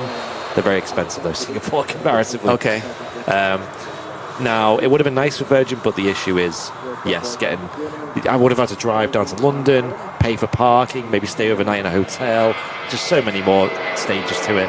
Okay. Whereas BA offer this very convenient service where you can fly from Manchester to London Heathrow and then connect onwards to wherever you're going. So we've got a 2-hour layover in Heathrow, where we're going to have a sample of the Weatherspoons there in Heathrow as well. Right, yes. On Sam's birthday as well, it'll be. And then fly on an A350 1000 as well. Incredible. Oh, nice. Yeah, that's what we've gone with. So wow, that was the thing that pushed us over the edge. We went, I don't want to fly, because they're flying the triple on that route at the moment, and we're like, I don't really fancy a triple. I flew on them coming back last time, and I wasn't the biggest fan. I much prefer a Dreamliner or an A350. And then we looked, and it was like, by that time, we've switched it over to an A350. Right. So we're like, you know what? That's the one. That's the answer. There it is. Do you have any interest in riding on a 747? Or have you've got that already? I've never flown on one. Not as an adult, anyway. Not like... Yeah, so basically, it's Lufthansa, right? Your only chance is Lufthansa if you want to have... Yeah. And I don't know how long they'll be around for. They fly all different. They fly everywhere. The 400s and the Dash 8s. The Dash 8, but I'm talking the 400s, the classics. Okay. Yeah. No, I would love to fly on them, but and for a short period of time they were flying them. Maybe they're still doing them to the Balearic Islands. Okay. So they were flying to Mallorca from Frankfurt, I think. Really? Okay. But I don't think they're doing that anymore. Well, if they do that, book it. Yeah. Get us on board. Get it on, because that is an easy option. Yeah. And a big shout out and a massive bing bong to someone who's called Andy. I don't know who he is. Who's that? With a 23 months of premium economy, saying hi, Mum. There he is, Mr. Andy Brownbill, giving himself money and giving YouTube 30% or something. It's only $2.99. Who can complain? And then I also get, I'll put it in the chat now, the brand new Fezzer remote. Hey, there you go. John Fezzer's emote is now available to use. We will get a Henry emote ready to go. We need to find a screenshot of Henry Wedge. Yeah, we'll get one. We'll make one if necessary. We will. We'll get it sorted, because I think these emotes are kind of they're meant to be a little bit silly. But there you go. We'll get one sorted of Henry, and then we can literally have the whole squad on there. We need to potentially, if Matty Boy Smith is available, get one of Matt as well. That all the emotes will just be faces of just random faces. We need Flemmo on there. We get Mrs. Airliners Live wanted to be on there. I know Jen wanted one, didn't she? Yeah. But I hope you're enjoying the show today, guys. An awesome show today, having Henry with us. I'll be honest, I didn't think we'd actually meet you, mate, for years. Yeah, probably. I thought so. I didn't think it would be years, because I mean, if it wasn't going to be this time, for sure next year, I would have probably been over here in the spring. Yeah. I would have teed it up for sure. So I knew I was coming over. I just didn't. I mean, the opportunity presented itself. It was a nice surprise, because I think when you first said, "Oh, we're coming to Amsterdam," I was like, "Oh wow, we've missed an opportunity there. Definitely could have linked up somewhere." Yeah, but then I had it in the back of my mind. It all kind of fell into place, which is great. And we have our friend and moderator Owen Flemmo, and I think his dad are going to Vancouver next year as a holiday. Okay. And we were considering doing something similar. I know WestJet fly to Vancouver from London. Obviously, you've got like Gatwick, yes. Gatwick, yes, and you've also got BA with the 380. I think they're going on a 380. But the reason why I mentioned WestJet is because they're not expensive at all. No, they're I know. cheap. Yeah, on the Dreamliner as well. They do offer some. I know that they offer some unbelievably cheap fares. Really good fares. Yeah, so like a couple hundred. One way or return. Yeah, I think those are the numbers. I think I was quoting about £430 return to Vancouver. What? Yeah. That's such on a Dreamliner as well. Like, are you all pedaling or something? You can have a push. So, and that's direct, like if you were flying with Air Canada from here, you'd have to... Toronto. Yeah, exchange at Toronto. Yeah. Or maybe like if you went with Lufthansa or someone, Yeah, Frankfurt. Yeah, so... No, Well, I would love to visit Vancouver. Well, I'm waiting for you guys to show up. Yeah, There you go. Then I think- you guys can be the surprise guest. Yeah, imagine. So- Got a special guest, guys. Well, we were saying it would have been hilarious because we've done it today. But imagine if just one day on Henry's show we were there. We just turn up. just like, who's this guy? It's amazing.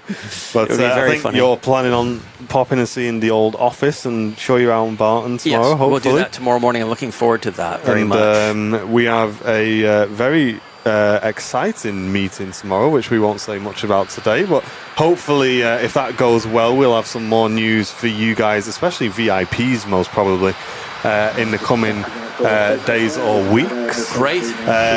So yeah, lots this week for Airliners Live. There's a lot of big meetings happening, which may change quite a few things. So looking forward to those, and we will keep you up to date with that. But Some good news at the moment. We've got the Virgin Atlantic A350 1000 pushing back. nice. Now, me personally, this is my favourite aircraft to see, especially on a regular basis at Manchester. It is, obviously, the Virgin colours are beautiful. It is a God tier livery on a God tier plane. This is the Virgin A350. Have you seen this yet, Henry? I have not. No, I have not. I'm curious to actually, as you were talking about that, I was curious to see what going to Flight Radar 24 and see if I can have a look at it. That's what I'm about to do. It looks beautiful. Obviously, the photo doesn't do it full justice when you see it in person. It is gorgeous. Let me see if I can find that. And it makes a great sound as well.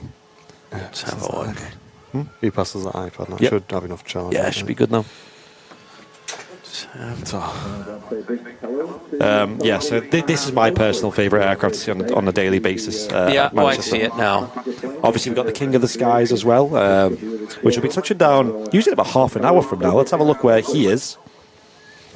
Of course, the A380 is another daily service, twice daily, that flies in and out of Manchester. And from the 28th of October, will become a 3 times daily service at Manchester. 3 times. That's what we want, isn't it? Which was their pre-pandemic schedule. It's nuts how much demand there is for Dubai. Yeah.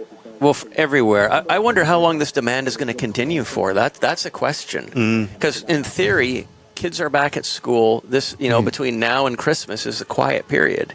Yeah. Well, it was weird because we saw 1 week where we felt like it all just completely dropped off and Really? Okay. and disappeared. And then the following show, the week after, Right. it was just like as if it was just straight back to normal again. Really? So, however, Yeah. today I would definitely say is slightly quieter than the recent shows, but not by much at all. It's pretty standard. But as I say, Toronto Airport, I've never seen it so busy. Amsterdam Airport, I mean, super busy as well.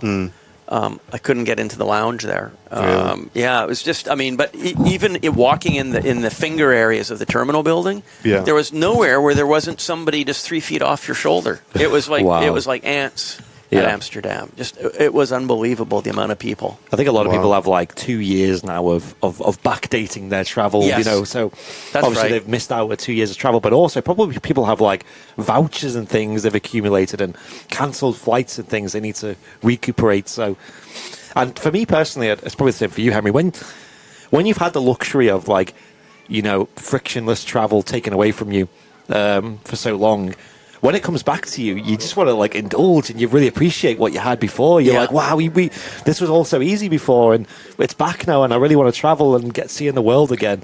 So that's what the masses are doing. Yeah. Because for me, it was like the first time I travelled, it was during the pandemic. I think I went to Croatia, and obviously you had to do all the tests and things back then, a lot of locator forms and whatnot.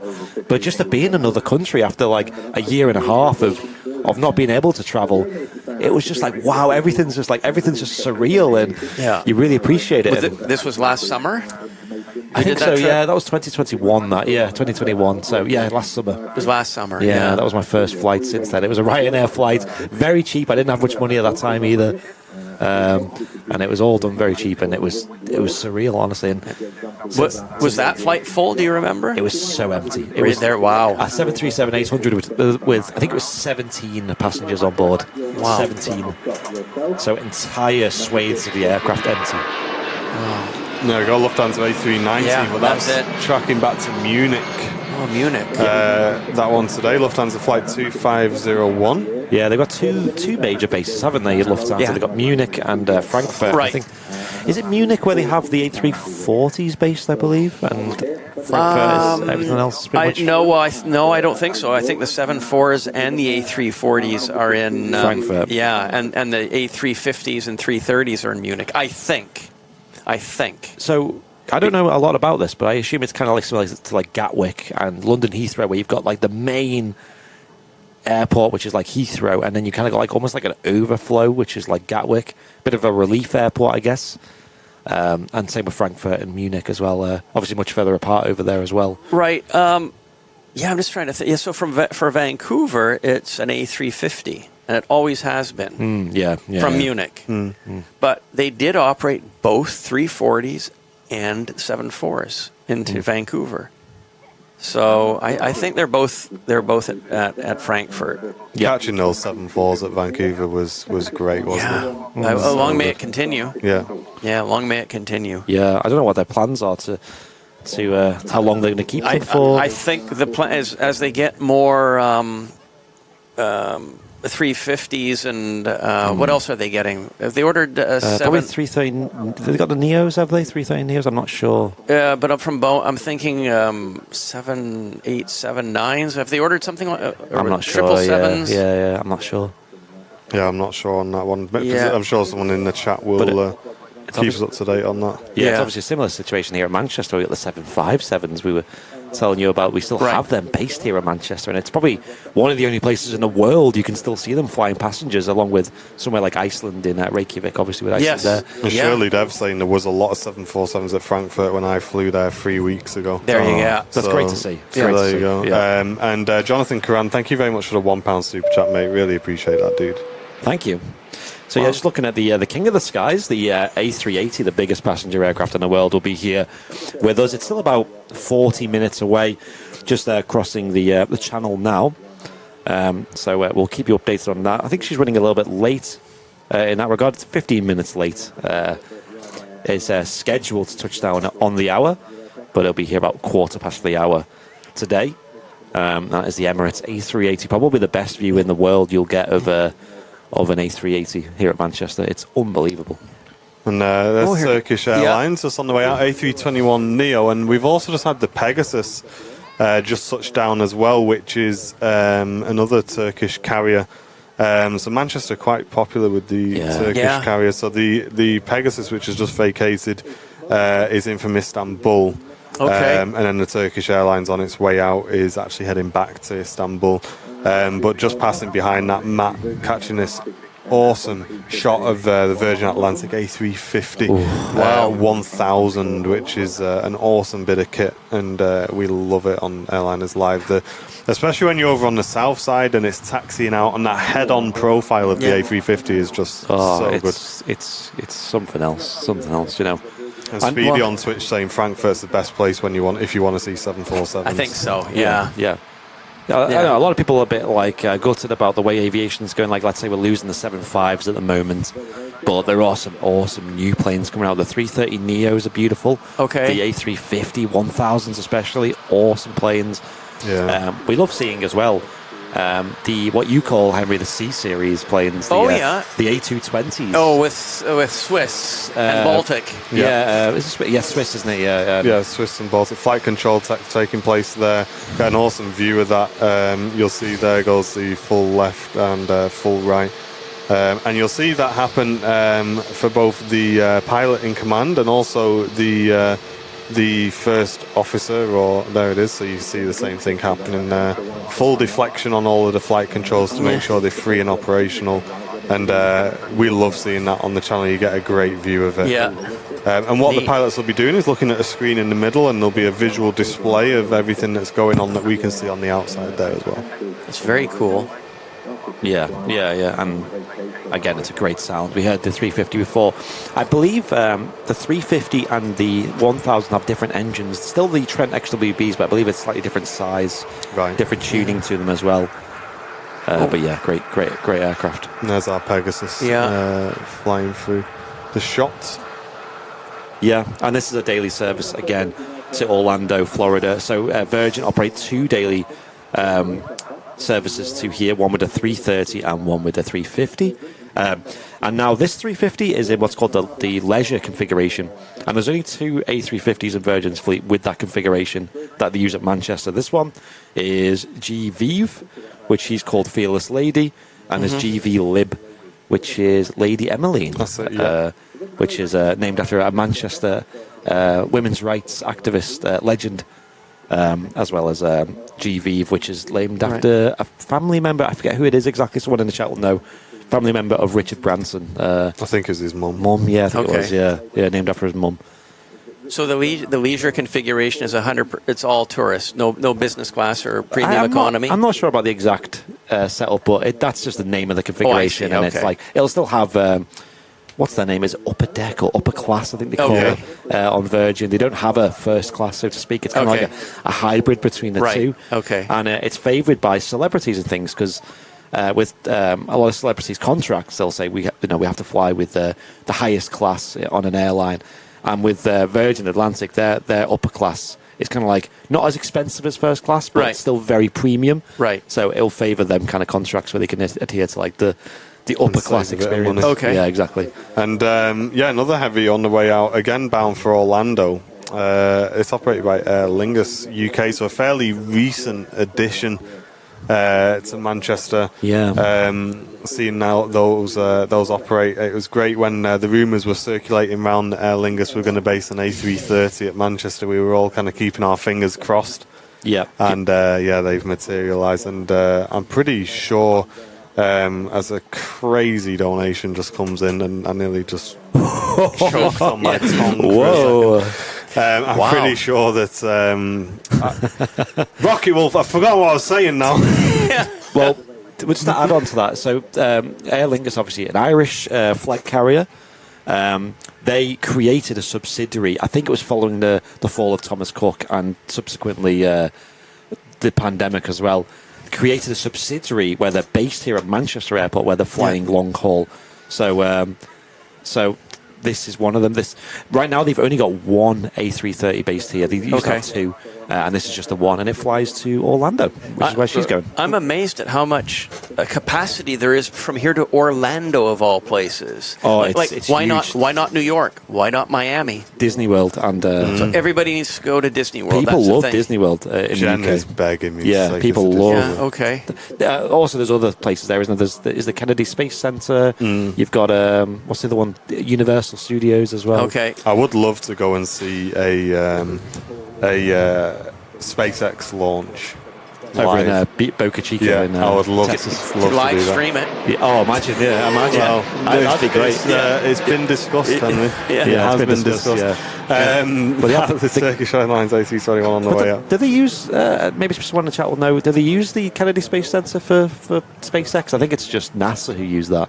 I think it's the other way around. I think Boca Chica is mainly for SpaceX these days. I think we're going to have to take a break in the old conversation here because you're going to have to press that button about 9,000 times as Rocket Wolf slides in with the biggest donation of the year, I believe. Wow. A 500 Australian dollars. Wow. Give him one more, Mr. Brown. Incredible. Thank you so much. Just a tidbit, he says, to show appreciation for a great stream. Dude, that is a huge donation for Airliners Live, and we can't thank you enough because donations like that just give the channel such a massive boost for the month and really help us a lot. So thank you so much for that. And I'm sorry I lost my train of thought when that came in. That But is amazing. that's such a crazy donation. This one's for you, dude. A350 1000 on the roll. Enjoy this. We'll turn it up nice and loud. What a crazy donation. Yeah, Rocket Wolf, that was the charity donation, wasn't it? Check your... Rocky Wolf, check your emails, please, as well, because I've sent you an email regarding that. But thank you, dude. What a crazy donation. All right, Laurie with a bit of info there as well. Didn't know that, Laurie. That's awesome. Saying that SpaceX uses Kennedy at the moment. That's awesome.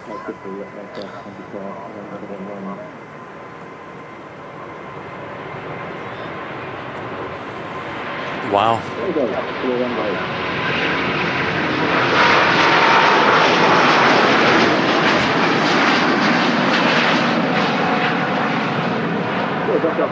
It's like he gave us a wing wobble to say hello. He did.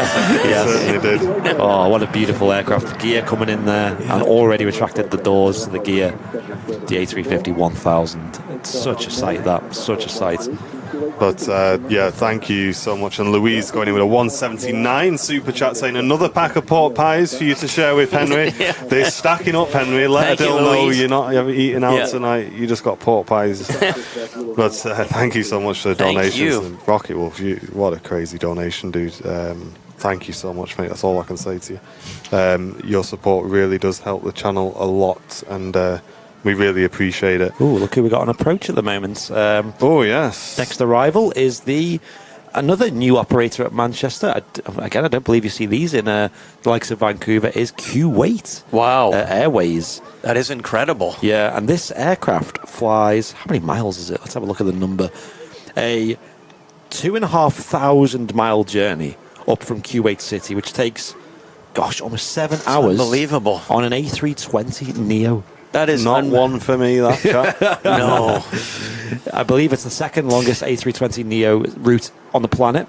And this flies a 2-class configuration service from Kuwait City to Manchester. That is incredible. Awesome livery on it, though. Yeah, it looks beautiful. It's got like a mockingbird design on the tail there. Rocket Wolf just saying, it's just my appreciation you guys rock, he says. Thank you so much, dude. Well, you rock, dude. Thanks. Certainly do. What a crazy We've not forgotten the support on the charity show as well he give. Oh, unbelievable. Yeah, absolutely. You're a legend, mate. Thank you very much. Yeah, thank you. And V-Man, thank you very much for subscribing on Twitch for 5 months in a row. Currently on a 5-month streak as well. Cheers, V-Man. Appreciate you, dude. Yeah, so and some love for Matt's camera work coming in as well. Everyone's saying great job, Matt, on Matt, the camera. If we hadn't told the chat that Matt was on the camera today, other than the camera we have down here that would have given away, then I don't think anyone would have noticed that Matt was on the camera either. And Stick and Rudder saying, just tuned in and I see Henry is here today. He says, Henry, I've been enjoying your work at Jetflix. Very impressive work. Thanks. And that's from Stick and Rudder on YouTube. So that's much appreciated. Thank you. Yeah. Thank you. We will be bringing you a lot more information, guys, on Jetflix. So just stand by for that in the coming weeks. But here we go. Aer Lingus A330 about to blast off 2-3 right here at Manchester. In Sydney, loving the show from Nairobi, Kenya. Thank you, dude. It's incredible, this Kuwaiti aircraft. Yeah, nice scheme, isn't it? It's unbelievable, yeah.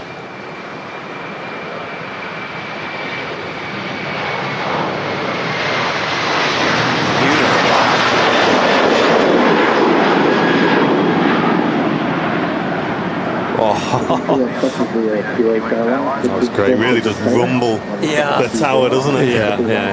And you feel it most when you're upstairs, because you've got the kind of like the ground below you. I can feel it here, very pronounced. And like I said, I have seen car alarms be set off here at the RVP because of it. So, yeah, it's nuts. In fact, it reminds me of when you did that stream at the airport pub, and the car alarm got set off, but it went on for like an hour. Do you remember that? And nobody turned it off. Yeah, that was fun. Okay, here we go. A bit of size difference on this arrival. It's a Loganer E145 coming in from Inverness today, which is up in the Scottish Highlands. Inverness, God, that's really far away. Inverness. Have you been to Highlands of Scotland? No, I've never been to Scotland, actually. It's a beautiful place. Yeah. Definitely up in the Highlands here. Well, when you're here for a bit longer. Yeah, I'd like to go and fly on the Twin Otter to the beach. Yeah. That's been on my list for a very long time. Jen's very fond of Scotland, and we spent quite a bit of time up there, and it is an awesome place. It's slightly remote for me personally, but as a location, it's just crazy. Well, the views and the scenery. So this particular flight we're looking at, what kind of distance is that? It's dropped off my radar. Have you still got it? Yeah, so it took just under an hour. An hour's flight, okay. Up from the very, top of Scotland. You've kind of got the very top of Scotland is the Highlands, and it's a very remote kind of very, very scenic mountainous region of the UK. and this is like the foot of them highlands. Okay. Inverness, and A nice close-up of the flight deck there. lovely. And the Highlands are home to something I want to do, and I think you do too, Martin, where there's what is called the Route 66 of the UK, and people travel from all over the world to do this. It's called the NC 500. It's something I want to do definitely before, it's definitely on your bucket list. Right. It is 500 miles of the most beautiful mountainous lakes and coastal views you can get, and it's breathtaking, and it's a route you can do up in Scotland. And Okay. It starts in Inverness, Right. and it goes across west over to the Isle of Skye, it's called, Right. and which is another beautiful island. We were thinking of doing it in reverse, weren't we? You can do it in reverse, because reverse, you're saving the best to last. Yeah. And then you go all the way up to the top of it's called, is it John O'Groats, the top, the top peak of the island of Britain, and then you come back down again, and it's 500 miles Wow. of just the best experience. I think we were planning to, when me and Andy spoke about it, to rent 2 camper vans Right. and just go. Me and Jen, Andy and Sam would just drive it. Probably vlog it as well. Right. I don't think me and Andy could do that without making some sort of cinematic piece on it. Yeah. We'd take the drone. We'd take the drone with us. We'd take cameras with us, and that video I think would just be crazy. But just the experience as well would be It good. takes a while. I think the minimum you can do it in realistically is like a week. But that is like minimal stopping. Of course you're going to stop and go on hikes and do experiences. They've got like breweries up there. You can go and do tours of castles. You can do tours of ruins you can go and explore. I forget the name of them. They're little lodges you can stay in as well that are free for hikers. I forget the name of them. I always forget them. But they recommend like 2 weeks. And Gazbo saying I did the first 120 miles of the NC 500 from Inverness to John O'Groats. Wow. Did you enjoy it, Gazbo? Was it good? Yeah, so you would have done the east coast side there. And then on the west coast you've got the really scenic stage. Anyone who's never heard of it before, go and have a look. There's some YouTube videos of it. It's stunning. Honestly, it's whether you're from the UK or not, it's definitely worth looking into. Has anyone explained blurry plops to Henry yet? Have you had that explained? No, to you? not yet. So we might as well. I'm all ears. There we go. Well, So he is like the origin of the blurry plop, isn't he? It's just- the blurry plop. So obviously you like to have the shutter speed nice and slow so that you see the Blurry the full- props. Oh yes. Well, okay, yeah, but this is the thing, right? So it's Yeah. a blurry plop Okay. because, and you are hearing me correctly. Yeah. Jen was hosting with us. Yes. And she was trying to say to everyone, because we added the emote for it, Yeah. please get the blurry prop emote in the chat. Okay. And she said, go on, everyone, get the blurry plop emote in the chat. And she was laughing at her because she said it. And we thought everyone's going to forget that within an hour, Blurry plop. 2 hours. Yeah. And honestly, every stream it comes up. So it's come up that many times that we've got to just that's give it an emote. That's funny. Yeah, I like I like that. Right. I like the slowed shutter to have the blurry pop. Now I can't say it. blurry plop. Yeah. Blurry props. You can take that one back to Canada with you. There you go. Blurry props. People in the chat saying bothies. Yeah, bothies are the names. So in the Scottish Highlands, in like the national parks and whatnot, they have these like huts, and all that's in a hut is usually like a log burner, maybe like a surface to prepare food on, and a bed or a few beds, and they're just like there's nothing to them. There's no electric in there. There's nothing.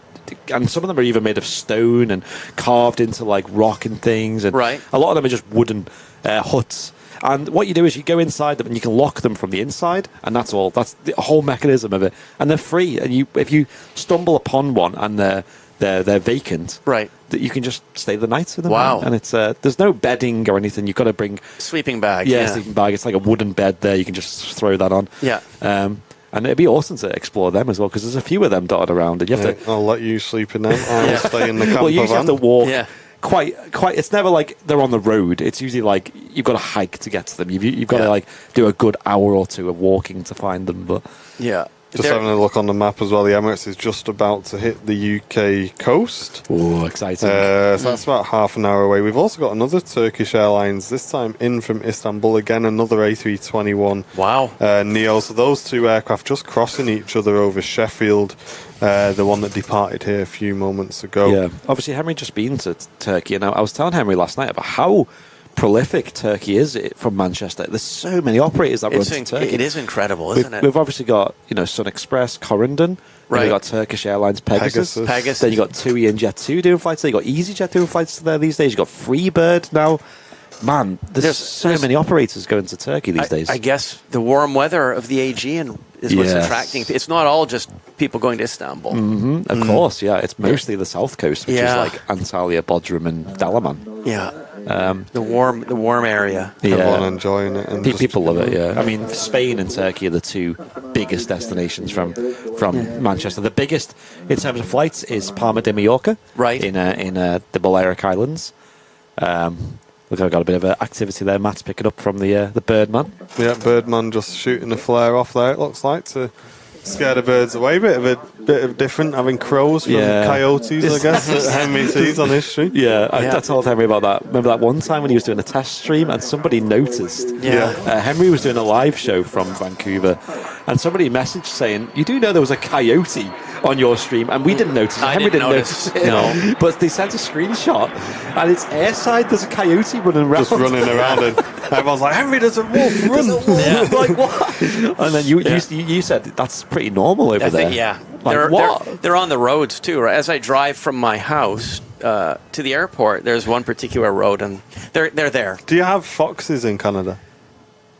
Because I'm trying to think in terms of size, a coyote and a fox. Because we have foxes here in the UK. Foxes are bigger, I think. Are they? Yeah, the coyotes I think are smaller and less. They're more malnourished. They're not as. They don't have much meat on them. Right. They're quite hungry. Oh, okay. So they're very skinny and small.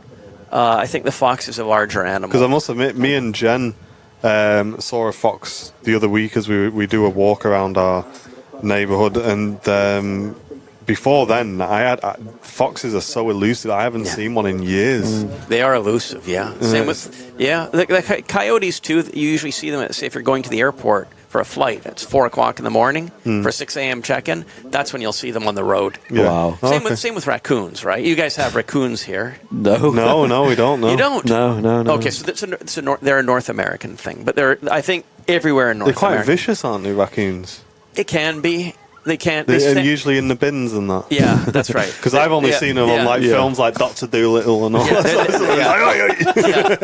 That's exactly what they are. They and when the weather's cold, they do go through the bins. Yeah. They're bin divers. We get a lot of birds. We get squirrels here. That's quite a common one. Yeah. That's what was nice to see, especially in the Lake District. Red squirrels, because that's our native squirrel in the UK. Was a red squirrel. Yeah. And obviously the American grey squirrels have kind of taken over the UK, but in places around the UK you can still see a lot of these red squirrels, and the colour on them is just so good. Yeah. We've got a load of squirrels too, but the raccoons, I'd say the raccoons you see more than anything else, especially in the winter when it gets cold and they're looking for food. Yeah, and they travel in packs, right? You'll have the parents or the mother with a group of the children. Oh, right. So you see them like 5 or 6 of them together. They work in teams. Yeah, typically. We have that around certain parts of Manchester. Usually guys with the hoods up, they work in teams. Yeah, similar kind of thing. 5 or 6 of them. They're usually after your iPhone, not your sausage roll usually. But give you your iPhone while you're at it. I'll have that pork pie as well. Well, actually, last night I met up with Henry and Adele, of course, to say hello and things. Of course, you were a little bit busy, Martin, weren't you? But we had a few things going on. What can we do on a Saturday night? Because we just kind of want to have a chill and a chat and some food. But obviously, Manchester area is pretty crazy on a Saturday night. I was going to say, because when you said, I'm taking Henry out, like, you're taking Henry out in Manchester on a Saturday night, he's just going to come back traumatised. So we didn't go night clubbing, as many would assume we would. We actually went to Wetherspoons. And, that's a very... Could you not have found a better, a more upmarket... like, Wetherspoons quiet. It was quiet, though. That's nice why, because they don't play music in Wetherspoons, do they? And it was chill. It was good. It was good vibes. It was good, because, it was just... we'd been on our feet all day, right? Yeah. So we just needed to sit down, relax. Yeah, I couldn't think of anywhere else that would be that chill. That's like, because most local pubs, like my hometown, we could have went there. I just thought, I know obviously, because I was kind of taken aside with Jen's mum last night, but near my house, there's when next time you come, Henry, we've got some more time. there's a really nice Turkish restaurant on there. La Turca, it's called. Yes. And we have food from there all the time, and it's really, really nice. We always love Turkish food. Yeah. Oh, That's yeah. good. Yeah. Oh, yeah. They do this awesome, like, marinated lamb with rice. Yes. And they give you, like bread and stuff on the side. It's just so good. Yeah. But they've got a big selection there as well. No, it sounds fantastic. Anika say, did you have the steak? Did you have the steak? What did you have, Henry? No, I had what you recommended, right? I had Yeah, the burger. classic burger. Yeah. Oh, right, cool. The burgers from Weatherspoons are actually quite good. It is very good. I just had the classic burger and the salad. I mean, I've been eating a lot since I've arrived in Europe, more than at home. Yeah. Because, I mean, at the breakfast buffets in Amsterdam, and then, the fantastic dinners in Istanbul, and then schnitzel dinner in Frankfurt, and then, it's been a lot of food. Are you having a British breakfast? Do you do like that sort of thing? Oh yeah, I mean, the hotel here. But this morning I was just full. It's the build-up of food eating for the last week. That's it. I didn't have much of a breakfast. I just had some cereal, a small amount of eggs, and that was it. Just because I've been eating so much. Because you keep quite in shape, don't you? Because I've spoken to you a few times. I'm just at my boot camp. I do like to eat. But yeah, I do like to, because I work from home, and I like to get out, and I like to do my exercise. So what do you do on it? Because that's something I guess we probably have in the UK, but I guess it's like just like a running club or something like that. But what is it you do? This is news to me. So the boot camp is actually, it's called UltraFit in Vancouver. It's run by Marisa, and it's her business. And basically what it is, so it's it's a half-hour run followed with about half an hour of stationary mat work. So we'll do various instructor-led workouts on the mat. It can be sit-ups or lunges or curls or squats or standing various standing exercises. So hell. No, it's not, because the whole thing is it's based on what everybody does, what they're comfortable with. Yeah. So everybody has different levels, and it's just she leads the workout, and if you can't do 10, you do 7 or you do 6, right? That's it. And how often do you do this? Once a week, is it? I try to do it 2 or 3 times a week. Yeah. Saturday morning is the nice class, because it's in the morning. The evening classes are at 6 o'clock, and as the days get shorter, it gets dark and cold. Yeah. But I really like the Saturday morning class. It's a nice way to start the weekend. Nice. I mean, we've tried. We went back again on Thursday I think we worked out we'd had like 6 weeks off because the channel's just been so busy, and I had COVID and all sorts of things. Yeah. But we try and play squash. That's intense. Which is quite really intense. And then usually we go for a swim afterwards just to... that sounds nice. Just to chill, so... Yeah. But it's quite funny because we play squash, and as we're playing squash, we're like, right, don't forget we got to do this today, and and this idea, meeting. And what about that business meeting next week with this guy? And it's like for us, it's like a morning meeting, isn't it? Yeah. Wow. There is that cliche business image of two bankers playing squash together. Right. It's kind of like that, where we are talking business, we're like, should we do this, or how do you think about this? And it's like when we were swimming as well. It's nice to just have a... Well, I do find that when you're working out, running or whatever, your brain, it just... you get ideas, you get motivated, you get inspiration. Inspiration can come during workout. I don't know why. And also, you're just there playing squash, so there's no distractions. No. You're not getting emails coming in. So we can me and Andy, the way we kind of do things, and you've probably picked up on it, is we like to have a time where we say, right, every week at this time is talking time, and we talk things through. We talk through anything that's happening, any changes that are coming, or anything that's needed to be done, and we just talk it. We come up with the ideas and then do it. And we find for us that when we're at squash, that's a great time to do it, because you're there, you just got nothing else around you, and then once you're done, you just go for a swim, relax, go back to the office, and then you crack on with what you've talked about. I feel the same when I'm running. We have trails. in Vancouver in like just like that, right? But there's that vegetation there. There'll be trails. What you call them walking paths here. Yeah. So we go on the trails, and when I'm in the trails, my mind is really on nothing. Just what's around me, and then that's when inspiration comes. I don't know, it does. You kind of need you have that, got to don't you? stay. Like we spoke about this, I think last week on the show, is yourself as well, Henry. We've having a creative job, which is essentially what we've all got here. If you're low energy, nothing good comes from that. It was like when you were recovering from COVID, wasn't it? The week or two after that. I was really struggling with low energy that week, and especially the week after I tested negative. I was in the office, and Andy will know, and probably yourself, Henry, I'm up at all hours, and we're messaging each other at all times of the day.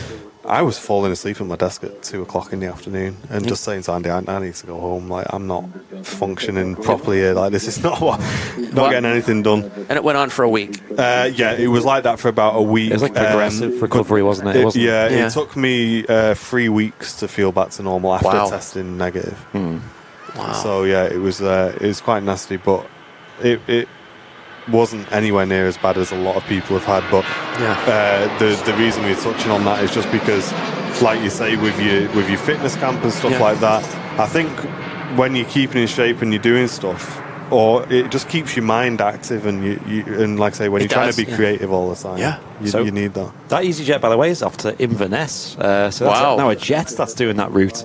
I want to look into that. I wonder how much that costs. I was about to ask. Yeah, I wouldn't mind doing that as like a little.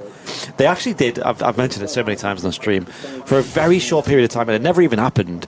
They were selling tickets from Manchester to Edinburgh with EasyJet, and it was really cheap. It was like £20 each way. Can you imagine that just as a weekend? Just like I'm going to Edinburgh for like because usually it's like a 4-hour drive, isn't it? It's a big commitment and a lot of petrol. But for £20, you could just go and see a beautiful city like unbelievable. Edinburgh. You guys are lucky. But they never did that route in the end. It never came to fruition. I think COVID and all the complications happened, and it never happened. But you can fly from Birmingham to Edinburgh still with EasyJet. It's still very cheap. So a bit of support to catch up on. And also, I want to remind you guys, because we've not spoke about it today, just before the Streamliner comes out, we are very close, ladies and gentlemen, to 100,000 we are, subscribers. We are within 10 days of hitting 100,000 subscribers, guys. So if you're new to the channel, click subscribe, get involved. We've passed 98k already today.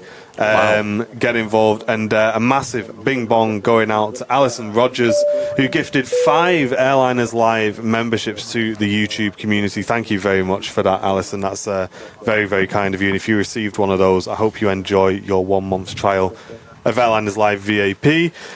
Shane Mister joining Twitch Prime, returning for 3 months in a row. Thank you very much, dude, for that.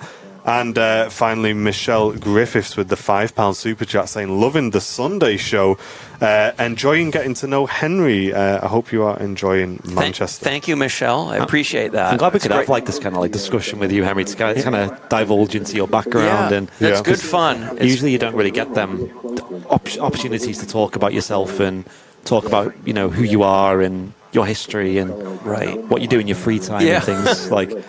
But that's what Airliners Live is about, and a lot of you long-term viewers will know, obviously, we're about the aviation, but we're also about the conversation and the chat, and it's always been like that on Airliners Live, and it's definitely kind of morphed into like an aviation / talk show kind of vibe, and we're very happy with how it is. But massive thanks to you guys for supporting the channel. Rocket Walk, I think we have caught up. It was just Shane Mister, unless I've missed any. I did shout out the V-Man on my screen. It was those 2 that came in. Let me know if I did miss any there, mate. And Richard Harding tuning in from Birmingham saying hello, welcome to you, hope you're doing well. So an update, we've got the A380 now just over 10 minutes, under 10 minutes according to Flight Radar, away from touching down. That's the biggest passenger aircraft on the planet, of course. Then also around the same time, maybe just before entering the approach at the moment, is the Air Canada A330-300 in the classic colours as well. So not the new we call it the bandit scheme. Would Okay. you call it? Yeah. It's in the kind of like the minty off-white colours. Right. Did you say on your stream you preferred that one? I prefer the new colors. Oh, the new one. Yeah, The new one, yeah, I think not the mint scheme. It's yeah. very photogenic, isn't it? It is. The new colours. Yeah. But Yeah. Zapperwalkie said it's 24 pounds to 39 pounds on EasyJet to Okay. Inverness. Inverness. That's unbelievable. It's cheap, isn't it? Yeah. That's on a jet as well. It's not just like a Dash 8 or something. That's incredible. Here we go. Talking to Jet Streamliner on the roll. Enjoy this, guys.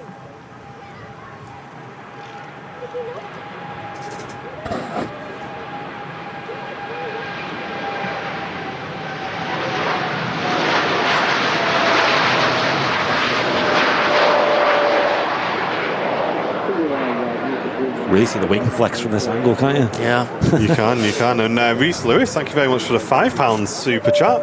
Saying, keep up the good work, lads. I'm flying to Cardiff to Dublin in a few weeks. £16 return. You've got to love a bargain. Wow. Yeah. Kind of goes back to our earlier discussion. And AMG Aviation returning premium economy member for 4 months. Great to see Henry with you guys. It really is. It's Yeah. good that we can do the show together. Yeah. So Mike says the Air Canada's in the toothpaste livery. I've not heard that before, but that is accurate. Yeah, it is. Yeah, Yeah. it is a very minty. Toothpaste. Yeah, yeah. Is Henry a fan of the Virgin A350? Asks Gamer. Oh, very much so. I mean, absolutely. I wish we had more A350s into Vancouver. I mean, until we did the nighttime show, we only had it was only the Singapore, wasn't it? I think so. Yeah. Yeah. Yeah. That's it. So, yeah, I wish we had more A350s into Vancouver during daylight hours because we have the Eva Air, but that's now going to be nighttime, nighttime arrival. China Airlines, that's also like a 7 p.m. arrival, so that'll be nighttime. Who else? Lufthansa? Philippines? Yeah, well, Lufthansa is daytime. Yeah, the Philippines. What was the one that you've seen with the panda scheme on it?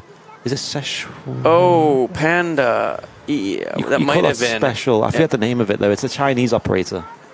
Might be Sichuan. That was a Sichuan, that's a nighttime thing as well. That was a beautiful scheme. That I love that. You called that as a special, didn't you? Yeah. So that's it. So it was a nighttime thing. Yeah. It's a summer thing, really, seeing the A350s. We see the New Zealand, don't we? Oh no, they operate the Dreamliner, don't they? So somebody asked, do I follow sport? Do you remember we discussed this last night? Yeah, because I was saying how football, as we call it, right, is very popular over here. But how is it in Vancouver, in Canada? Yeah, so football, which is soccer, it's the Vancouver Whitecaps, but they're, how would I say it? It's a very small level of following, I would say. Is it a professional thing for them over there? Then that is like it is the Vancouver professional soccer team, right? Okay, the Whitecaps. Okay, yeah. But hockey is the big thing. There's a very good hockey ring in Stockport. In where? Stockport. Oh, there is. Okay. Me and Jen used to go all the time, and we really used to enjoy it. You can skate.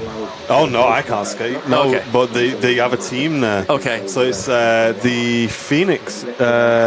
Phoenix, isn't it? Gosh, I've not been for so long since before COVID. Trying to remember. Someone in chat will tell me. Okay. That's completely gone out of my mind. Yeah. But Storm, they call. Okay. Manchester Storm is the name of the team, and they are based in Stockport, and they get a lot of. I think they get a few Canadians that come over and play with them. Okay. So next time you're in Manchester, we'll have to take you to a hockey game. Bring your hockey sticks next time. Well, the thing is, I myself, I'm so absorbed with aviation. Yeah. I don't have much, what's it called, hobby time left for really much anything else. Yeah. So I've never been a big follower of sports. Yeah. When we have the Olympics, yes, we watch the Olympics. But other than that, I don't have I must admit, I'm very similar to you. I've not got a massive interest in sports really. Like I say, most of we go and watch the hockey because it's fun to watch and it's an evening out. But I don't then follow the results until the next time we go. Do you know what I mean? Right. So we're just there for that game and then that's it. Okay. Armchair fan. Yeah, literally. Yeah. This is the first Max we've seen on today's show, I believe. Obviously, a very popular aircraft in Vancouver. You see lots of Air Canada Maxes, don't you? It's unbelievable. And Lynx as well. They use the Max.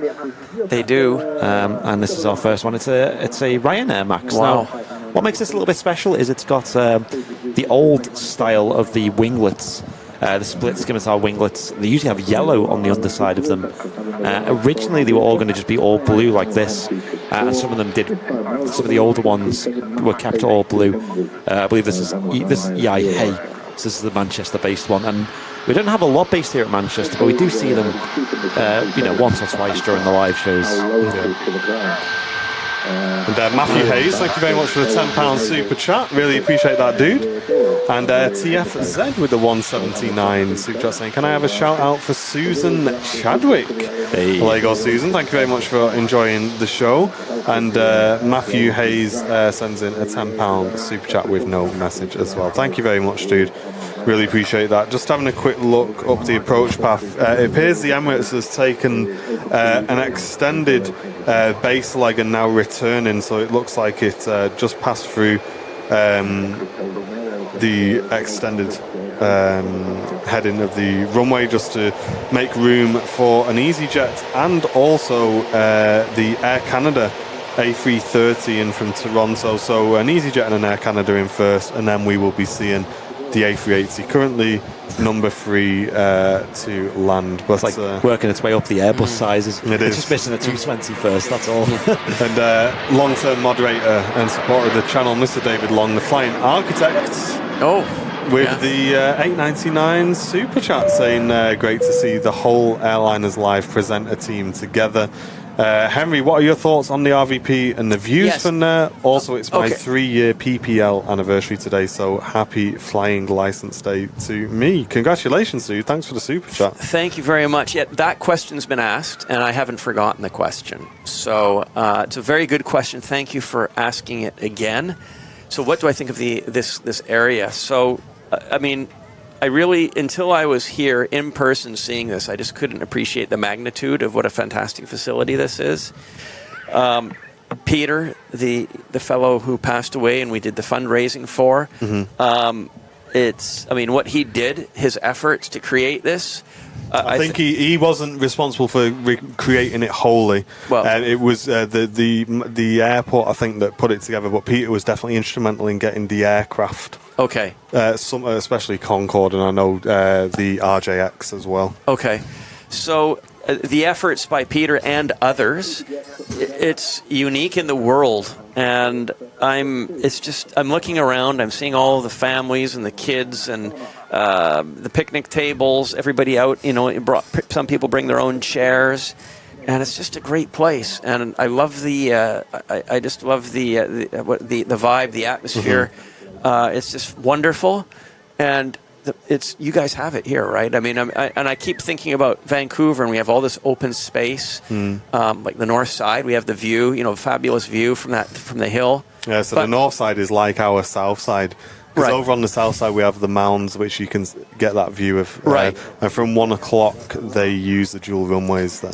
So I'm just thinking, it would be so wonderful to have this kind of infrastructure in Vancouver. So who knows, right? But I'm so impressed, right? Yeah. The aircraft that are here, the facilities, you guys are so lucky to have this access. And there's a restaurant here. There's bathroom facilities. There's a shop. There's multiple aircraft to view. There's the Concorde experience. Because I think we're looking at it as people who've been coming here for years and years and years. But whereas yourself, it's your first time seeing it, so you're really looking at it from their demographic, their target audience, really of people visiting and enjoying it as an experience. Yeah, it's magic what you guys have here. And I'm extremely, extremely impressed. And I'm wishing we could have the same in Vancouver. Like, it's just so civilized. Yeah. so civilized. I mean, congratulations to the English for setting this up, right? It's an it's English a great thing. spot. It is a great we're spot. very lucky at Manchester. You know, it's not like universal across the UK to have such amazing viewing opportunities. You know, we do have a lot of airports that have good spots, but Manchester goes above and beyond to embrace the. It does. I mean, you've got the raised platforms, you've got the the barriers to keep the rain off people. Yeah, it's just everything's been thought of here. It's an awesome spot. And here we go, Henry. One for you, mate. The Air Canada A330 currently on final approach. He's next to land. Wow. And Matt doing a great job on the camera, following that in for us. Yeah, great job, Matt. And then after that, the King of the Skies, which we can just see now visually as well, number 2 to land. So we'll be right back with you folks after these next 2 arrivals. We will be right back.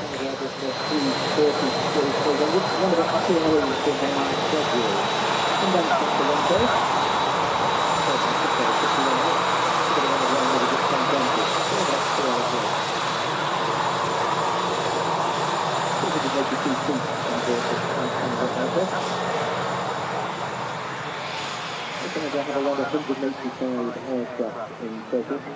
16 of those aircraft are the Airbus 350 at the moment. Most of the aircraft tested on the Air Canada, the Emirates get landed very slowly on the email.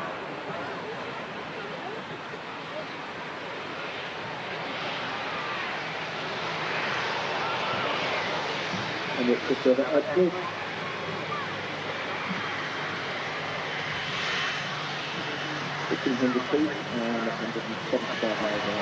Air Canada vacating in front of us there to get off the runway nice and quick. Yeah. Because as Matt spins the camera around, we see the mighty A380 next to land at Manchester. There she is. Well, there he is.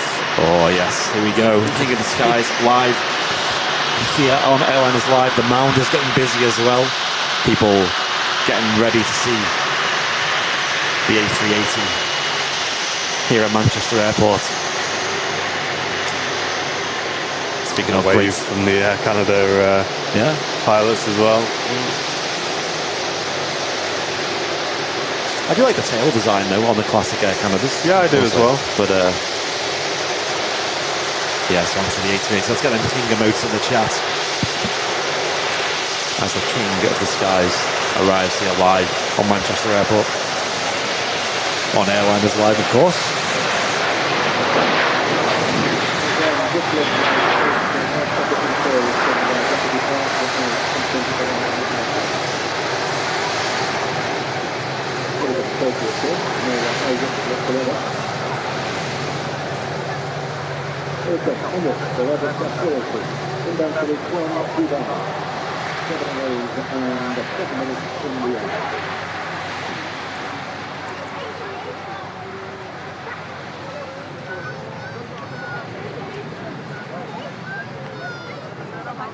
The aircraft goes past the inner engines, they will open up to the reverse thrust.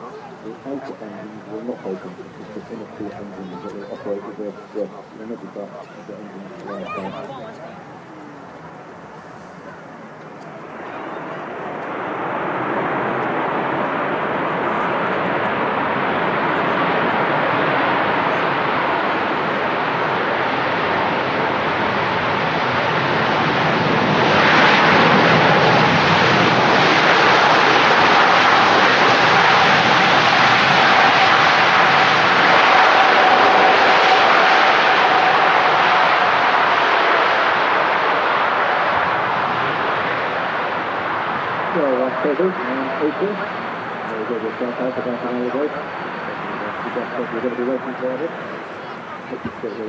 Awesome. It's great, isn't it? Very, very impressive. Yep, and the best bit's yet to come, to be fair, because she is going to vacate down at the end of 23 right and taxi all the way back past us as well. Usually get a wave up from the flight deck as well, so let's see if we'll get that as well. Yeah, and then luckily with the position of the commentary tower here, we can actually see, you'll see it on this screen as it taxis onto its stand, we can actually see it go all the way on, and then all the ground tops all around it as well. So we'll give you a good view of that as well, mate. But yeah, that's just going to make a right turn down at the end, and then it'll be taxiing right past us, and you really get an idea of scale when it goes straight past us there at the commentary tower. Yeah, when you got people lined up right up against the fence, and you can see just towering over you the A380. It's unbelievable. Well, awesome job, Matt, on that capture there, mate. Yeah. Martin was giving me a big thumbs up when that happened for the camera work there. Yeah. So current subscriber count, ladies and gentlemen, is 98,327. Oh.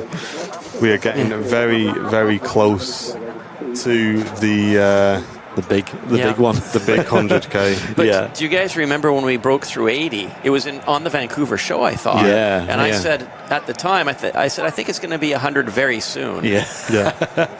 Well, we have a bit of a sweepstake going on the VIP lounge about who gets the date right. A couple of people did say September. I think mine was like 5th of October, I said. Okay. But I think I would not be surprised if we hit it the next Super Sunday show by then. Yeah. Are you going to be live on Thursday, Henry, or are you going to? I think so. Yeah. Yeah. I mean, that'd be nuts. Yeah, I should be. I mean, we've got the replacement tripod, but I'll use for the one show. We'll be on the old tripod just so I can do the show. Well, back in. I can't remember the exact number now, but back at the start of 2020, we only had like 10,000 subs. It was tiny. We only had 17,000 followers on Facebook. We're now over 600,000. So, wow, yeah, it's really gone a bit crazy. Incredible. It's grown. A lot of people say to us, how did COVID affect the channel? And although during COVID it was really hard, we had a very small audience who stuck with us, watched the quizzes and the offline content, but the recovery from COVID, I think, has helped us massively because people have just this love for aviation has been reignited by many people, and kind of allow people to stay in touch with one another through COVID, and also leaving it as well. People still stay in touch, and the community still exists, and I think it's helped us massively, to be honest. No, it's incredible, isn't it? Paul Davies is in the chat. He's stopping in for an hour before work. Hey, dude. Paul Davies, Paul. Henry remembered you quite fondly from the night shows when you used to watch the night shows along with Henry, used to moderate and things. Very much appreciate your help, Paul. Thank you very, very much. Yep. Really appreciating. Yeah, he's a great mod, and he's a great friend of the channel, of course, Paul, as well. But there we go, it goes right past us here. Several. Yeah. Enjoy this, Henry. See if we get a wave as well. Oh, it's nuts, this view. Nuts. Again, as it comes to top, if you look at the rear wheels, there's 20 rear wheels on the aircraft. The rear four are much cleaner than the others. That's because the rear four don't have brakes. The rear four are used to help steer the aircraft round to the south corner. So if the pilot turns the nose wheel to the right, those rear four wheels turn to the left, turn to tail of the aircraft round.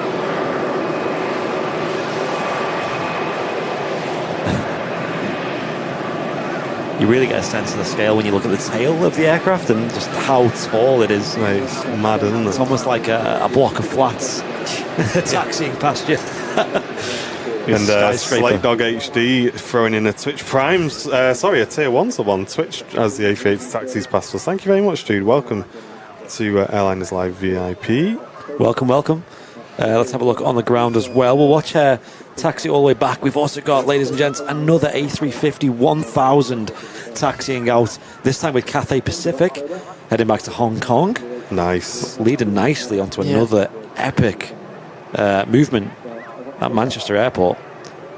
You're lucky you guys have the Cathay movements, because that's another nighttime operation at Vancouver. I don't think we've seen it yet. They operate the 350 as well at Vancouver? I'm not not sure about of the types. Because I haven't seen it. I have not seen it. It might be. And we got taxiing out as well with the Reg EZ TUI A320. We've seen this taxiing in as we were setting up today. Very strange. It's very rare to see a TUI A320. I'm assuming So it's subleased in from Smart Links. Yeah. But this one has the 2E branding. Usually they're just Casper planes with no branding on Yeah, it's them. good to see. And 2K's Delta sliding in with 5 gifted Airliners Live memberships on the Twitch channel. Thank you so much, dude. If you got one of those gifted subs, got a message in the chat. Thank you very much, mate. It's very kind of you. Really appreciate that. So, question: is Plane Spotter TLV, is that Tel Aviv, or does it stand for something else? I assumed it was, yes. You assumed it was. Yeah. Okay. 1.2 thousand likes saying Loopy. Thank you, everyone. And Wigsy's tuning in from Western Australia, has been lurking in the background. Welcome, dude. Welcome. If you're watching on YouTube, make sure you hit that like button, of course. If you're really enjoying the show, feel free to drop a super chat. It really helps us out a lot. Or alternatively, if you're not a VIP yet, you might as well, because it's only £2.99 a month. You get loads of benefits, such as access to the VIP lounge, custom emotes, tower badge next to your name, behind-the-scenes content, and discounts on merch and higher tiers. On YouTube, you just hit the dollar symbol, then click join to see all the different tiers, and they are the best way to support the channel as well. They really are. And 2K's Delta sliding in with loads of support, ladies and gentlemen. Going in with another 5 gifted Airliners Live memberships and 1,500 bits on Twitch. 2K's Delta, thank you so much, dude. Really do appreciate your support, man. That's massive. Thank you very much. So obviously Manchester Airport, we only have one gate able to facilitate an A380 with the jet bridges.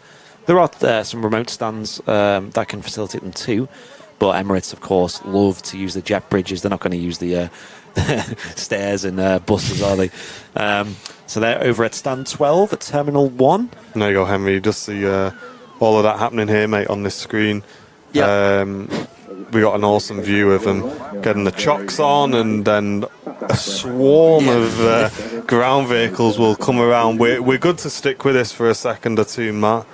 And there they go. I know over at Vancouver, you on the north in particular, you get a great view of the terminal building, don't you? With yeah, similar. It's like the British Airways A380 looks just like that. Yeah, it's a very similar view actually, isn't it? Come to think of it, very similar. Matt actually just catching the jet oh bridge wow, on the yeah, upper great deck. shot, Matt.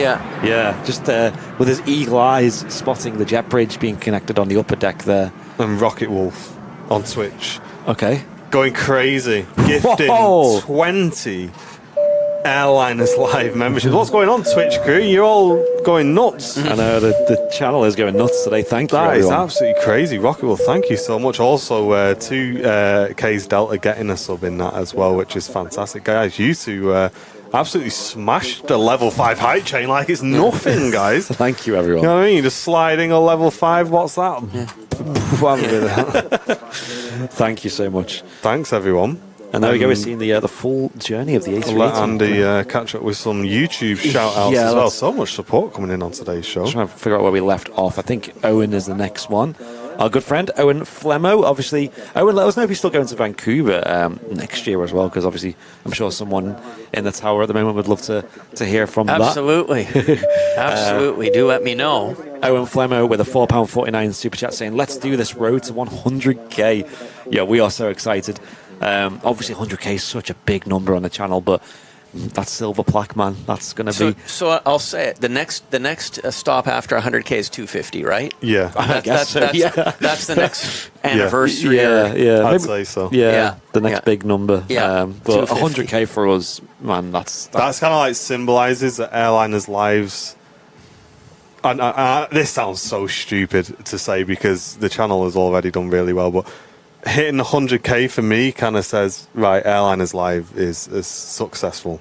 That's a big channel number. That's the one where everyone says, right, well, if you hit 100k, you're doing well. Yeah, do you know what I mean? Established. Yeah. You're established, that's it. Colin Davies with $2 New Zealand dollars saying safe travels to Henry back to Canada. Thank you. Yeah, good night from me, he says. Thank you. Thank you very much. I appreciate that.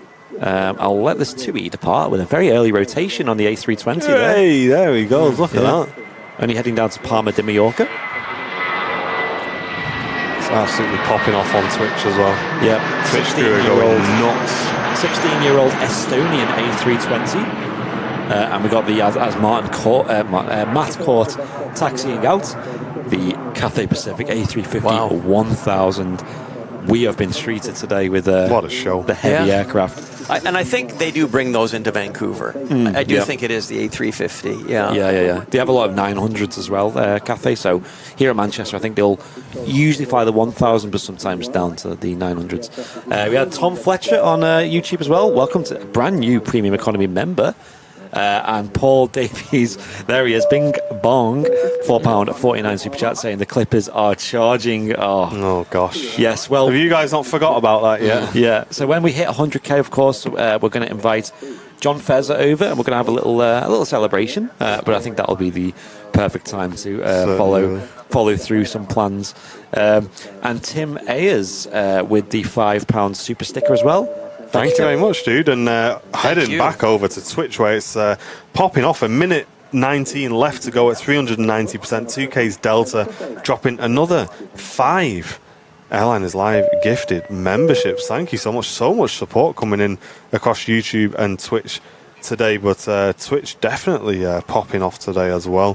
Thank you so much, guys. 390%. What a crazy, crazy number. Amazing. And real quick, we'll go through Ghostly. Yeah, it's a tough one. Shall I say? With £2. Should have given that one to them. Ghostly Uaj 4. Yeah. There you go. That's what you're getting from us. So cool that you're all together with a £2 super chat. And Ronnie Middlehurst with a £2 super sticker. Thank you, Ronnie. Cheers, everyone. So Thursday evening.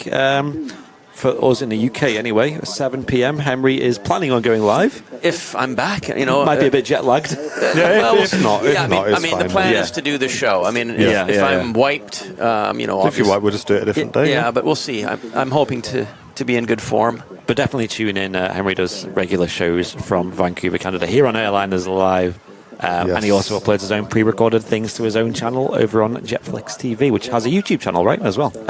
It does. And Airliners team will be working with Henry to build that YouTube channel up as well as we can do. So more info to come on that in the coming weeks. Thank you, guys. Back. I do appreciate that. Looking forward to it. Yeah, and here we go. Yeah, there's EasyJet also taxiing out here. Let's have a look where she's going. Off to Paris, Charles de Gaulle. It's an A319, and it is the rude EasyJet. FU on the reg. But if you are new to the channel, guys, all we ask is that you just click that subscribe button for us. Help us hit that 100,000 as soon as possible, preferably not on Friday when it's Jan's birthday, because I'm going to get in lots of trouble. Maybe just before? Just before would be nice. Is that possible? I was thinking earlier, if we did an extra show this week, we could probably do it before we go on Friday. Just a big marathon. We will see. We'll have a chat. Monday, I think, for Airliners Live is just going to be a big meeting day. We've got 2 meetings plus our usual meeting where we'll decide what we're going to... How we're going to make this work. Yeah, we're going to have Henry over as well, but it looks like... Are you planning on going to Liverpool, did you say? Yeah, tomorrow afternoon. Yeah. Have a look. You said that you could go for the afternoon as well. It's a small city, you can walk everywhere, and I can give you a recommendations list that'll get you, seeing all the main things very quickly. Good, appreciate it. Thank you. And I'm glad you're going, because it was somewhere I was going to recommend. I don't know if you'd have time, and then you said to me you wanted to go to Liverpool, so it's definitely worth it. Looking forward to it. Paul reckons we're going to hit 100k on Wednesday. That is possible. It is possible. We could do an extended show on Wednesday and try and force it to happen. Just stay live till we hit it. Because we have spoke to Jan about this as well. Obviously it is a birthday, but I really, really want to be here for the 100k moment. So if we can potentially make that happen before Friday, so we don't have to rearrange the plans, that would be great. We'll work out how we can do that. It's awesome. We've had a great show so far today. We are into the last hour of today's show. Gone so fast, hasn't it? It reminds me of when we had Noel Phillips on. He was only on for an hour, and it was just non-stop talk for an hour. But with Henry, at least we got him for the whole show. So there you go, Henry. On this screen here, you can see this Max is like the new, so you've got the yellow on the bottom, and not the blue on both sides like we had on the older ones. Yeah, I see that. Yeah, I find that when we say on the stream that they're very photogenic, the Maxes, when it comes to Ryanair especially. Very nice looking plane. They are. They are. They're fun. They're good to fly from a passenger perspective. Oh, you've been on a Max, have you? Oh, many. Oh, many, yeah? many. Yeah, they're very comfortable. Seats are good. Yeah, oh, yeah. Yeah. Great. Well, I should say, I've been on many flights. They're all Air Canada flights. Yeah. But they've all been enjoyable. I'm still yet to fly on a Max. I know John Fezzer has flown on a Ryanair Max. Has anyone in the chat flown on a Max yet? Let us know. I'd love to see who's flown on them and what airline and how you thought. What did you think of the comfort level? Because Ryanair, man, they vary so much in comfort. So there's kind of like 3 different tiers of cabin at the moment with Ryanair. You got what's called the old cabin, which are like the seats are like rock hard. There's no cushioning to that. It's like, you might as well not have any cushioning at that point. Even me, when I flew back from Croatia, I was on one of them with a whole row to myself, lying down, and I couldn't get comfy. It was rock hard.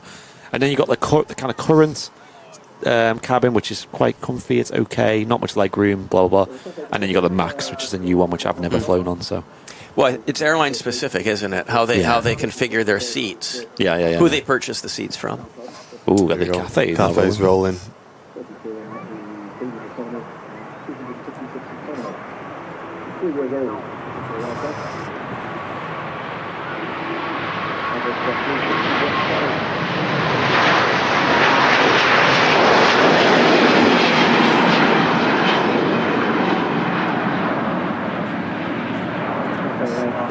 That's impressive. Yeah, great. Yeah. Great aircraft. That is the 3 A350s now we've seen today that frequent Manchester Airport, Virgin, Singapore, and now ultimately Cathay Pacific. And 2K's Delta on Twitch, who gifted all those subs, saying the cockpit is amazing on the Max. Is it? Yeah, because it's like a full glass cockpit. It's just massive screens everywhere. Yeah. Really good. I think if I ever fly on one, I'll definitely have to try and nag for a flight deck visit. I was very lucky to fly on the 757s this year, to and from Zakynthos, and they were very kind to let me in the flight deck and have a look around. I'm going to BRB folks for a minute, just give Jen a quick ring and make sure there's nothing going on. Stand by. Yeah, so, and I believe that, I didn't know until after, but that had the a refurbed flight deck as well with new screens and things as well. But ever since then, I've been quite nosy and trying to get flight deck visits on all my flights. I'm not sure if Ryanair do them because I know their turnaround time's very small between flights. Right. I know EasyJet do them. But it's definitely always worth asking if you are an av geek if you can have a peep in the flight deck on the way out. Is that something you do it often? Well, in the old days, I used to try to ride the jump seat and try to visit the flight deck in flight. Yeah. So that was, we're talking in the 90s. So I used to love doing that, like on the MEA 707 from between Athens and Beirut. Yes, I visited the flight deck. Or on the Paraguay 707. That was something special. But I would say over the last 20 years, I was just happy to sit with my engine and wing views. But on tours, like in North Korea, yes, we'd line up and take photos of the pilots in the flight deck once we got to our destination. That was a thing for sure. Yeah. So kind of depends where, for me. I did hear you mention there, and obviously I've heard you mention it before. North Korea. Yeah, you've been there. Well, I'm sure a number of our viewers have also probably been there because the tours were operated by a fellow from the UK, David Rowan Thompson, and he runs Juche Travel Tours.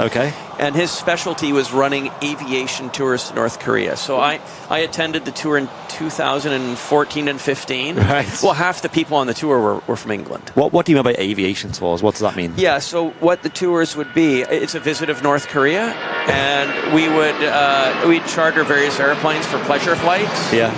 So there's the Tu-154, the Tu-134, the IL-62, the Antonov, Wow, yeah. Antonov 148, the Yeah. AN-12. No, sorry, not the AN-12. The IL-76, which is the cargo bird. Yeah. What have I forgotten? AN-24. Yeah, so all the aircraft that are in the Air Courier fleet would be, throughout the 1 week tour, you'd get a flight on them. Because we'd fly to certain locations and then bus to other locations and then take the airplane. However it was done, we'd get to fly in all the aircraft types. And it was fantastic because it was such a rare place to visit. Yeah. So it was just incredible. So those were one of my my most memorable, I'd say, aviation trips over the last couple decades, were the trips to North Korea. Yeah. And they were supposed to come back, but as you know, North Korea is closed. Yeah. So Juche can't run their tours until North Korea is reopened. Okay. But even if North Korea reopens, China's closed. Yeah, okay. Because all the trips staged through Beijing. Yeah, right. So Beijing is, they're on rotating lockdowns. So when was the last time you went? You went? Yeah, 15.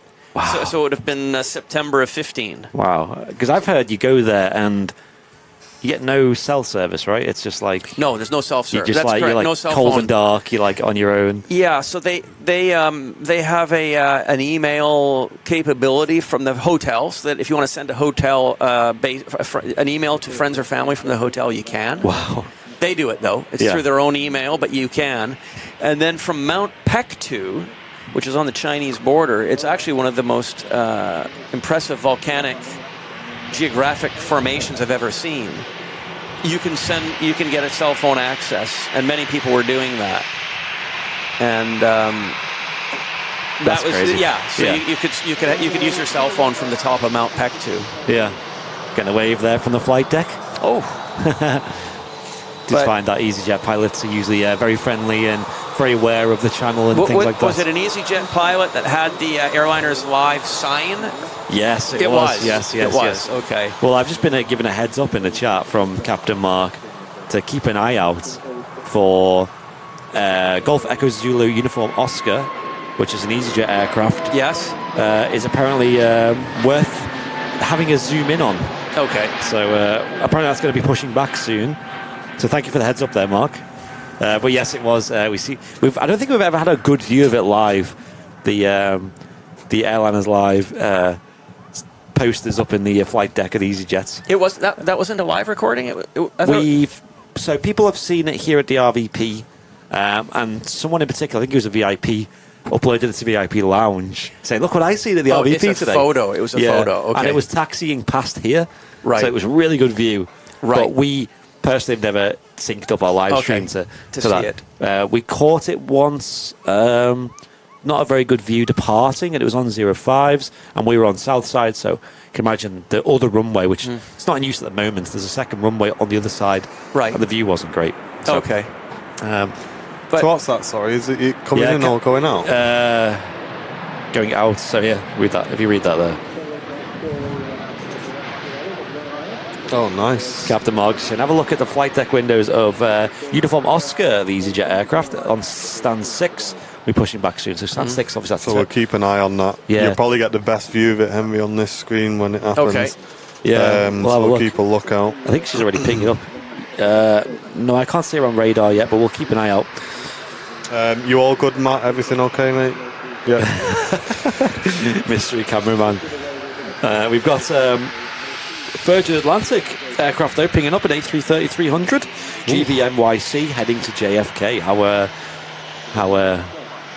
iconic is that?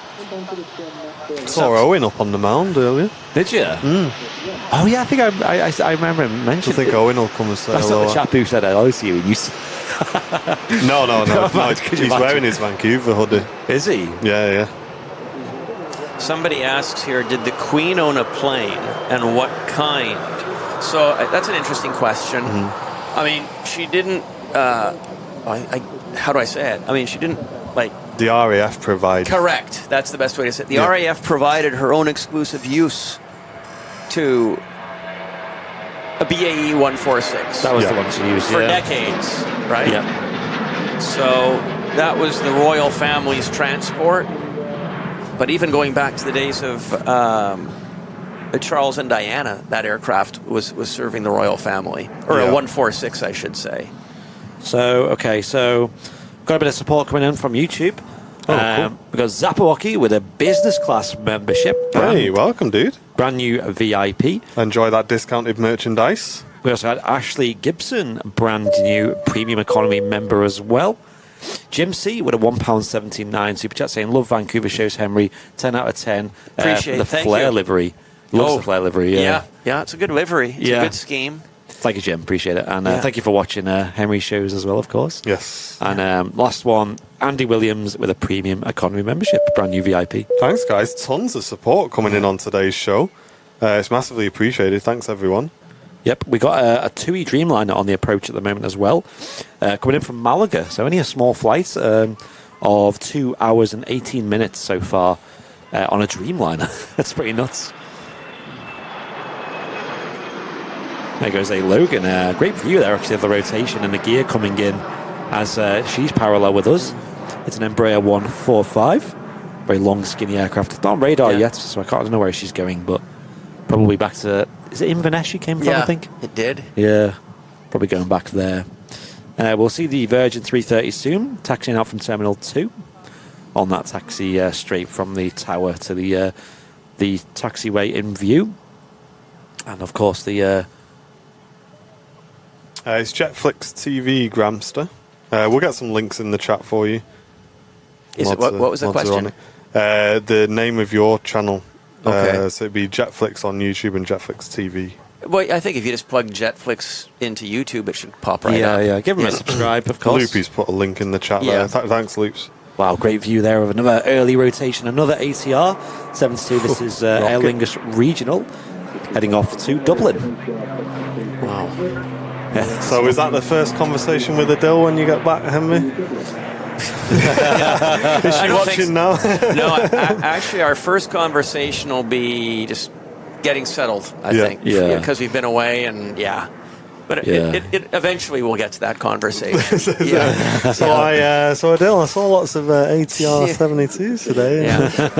Mind you, I did have a conversation with her because Air North put out a promotional email just before we left. Yeah. So for $1,000 Canadian, you get 5 sectors for 2 people. Oh, right. So you're getting 10 flights for $1,000. So it's $100 Canadian. Mm-hmm. Yeah. That's very good. Yeah. Because you can fly from Vancouver to Whitehorse to Old Crow to Nunavik. You can do quite a bit of flying. And Air North, they use primarily 737s, is it? Yeah, 737 400s and the 500 without winglets, which is nice. Yeah. And the ATR. Nice. Okay. I didn't know they had ATRs. Yeah, and those operate the smaller cities out of Whitehorse. Your Dawson City, your Inuvik, and your Old Crow. So these are places that not easy to get to. Yeah. But the problem is with that offer, you have to use all those flights between now and October. No, between now and March or April. Yep. Okay. So it's kind of just to fill up the seats. Yes, really. wintertime, fill up the seats. Yeah. Basically. Yellowknife ? From Mark. Yeah, so Whitehorse is... I'm sorry, if I said Yellowknife, I meant Whitehorse. Did I say Yellowknife? I'm not sure. Yeah, I don't know. I assume Mark was asking if you were going to Yellowknife, but... People in the chat saying they subscribe to Henry's channel as well, which is awesome. Yeah, so like I say, keep an eye on Henry's channel because there'll be a lot happening on that, guys. So if you want to subscribe now and wait for that to start happening, feel free. Otherwise, we'll put links out and announcements out as and when things start progressing. Thank you, guys. I've missed the Vancouver show this week, though. I will say, it's been I've missed awful, it too. Yeah, it's been awful quiet on the channel the last few days. Yeah. Mark asks Yellowknife. Yellowknife is the capital of the Northwest Territories, 550 miles north of Edmonton. Yeah. So Whitehorse is the capital of the Yukon Territory. Yeah. That's 2.5 hours airtime north of Vancouver. Wow. Okay. So. And what's Air North's home base? What would Whitehorse. Whitehorse. Okay. Right. Okay. And again, if I said Yellowknife earlier, that's a delayed jet lag issue on my side. So Colin's saying that's where the gold mines and stuff are. So there's 3 programs based at Canada that I used to really like watching. There was the gold. I can't remember the name of it. It was one where they're all looking for gold up. Yes, I've heard of digging that for one. pay dirt and I've stuff heard like of it. that. Yeah. Then they had the one that was following Buffalo around. Yeah, Ice Pilots. Ice Pilots was great. Yeah. And then one that's on Netflix at the moment is one that follows, and Jen will be able to put the name in if she's in the chat.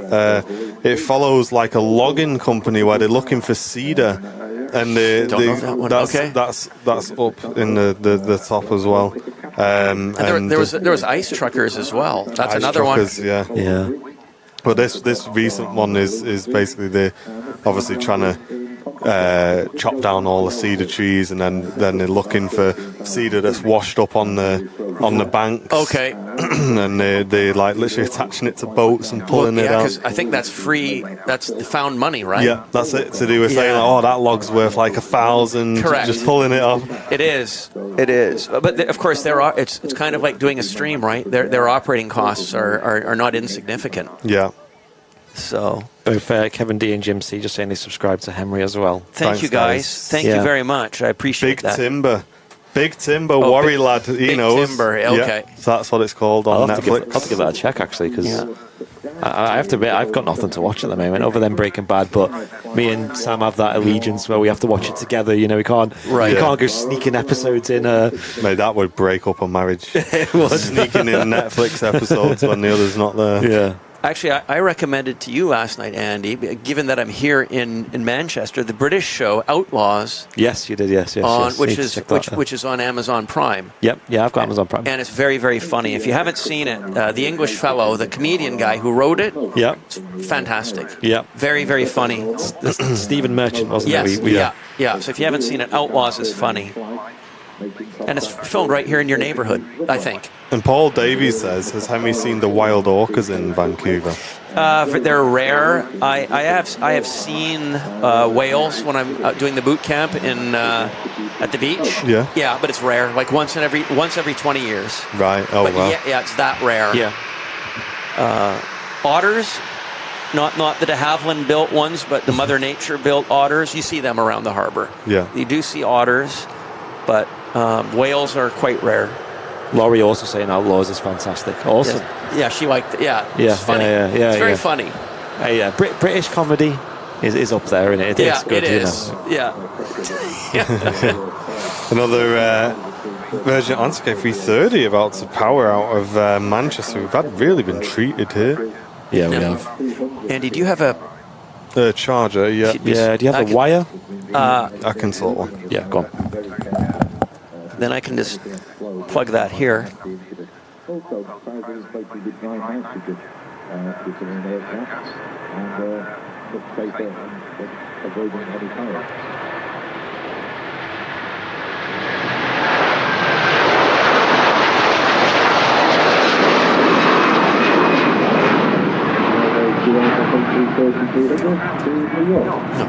That was particularly loud, that departure.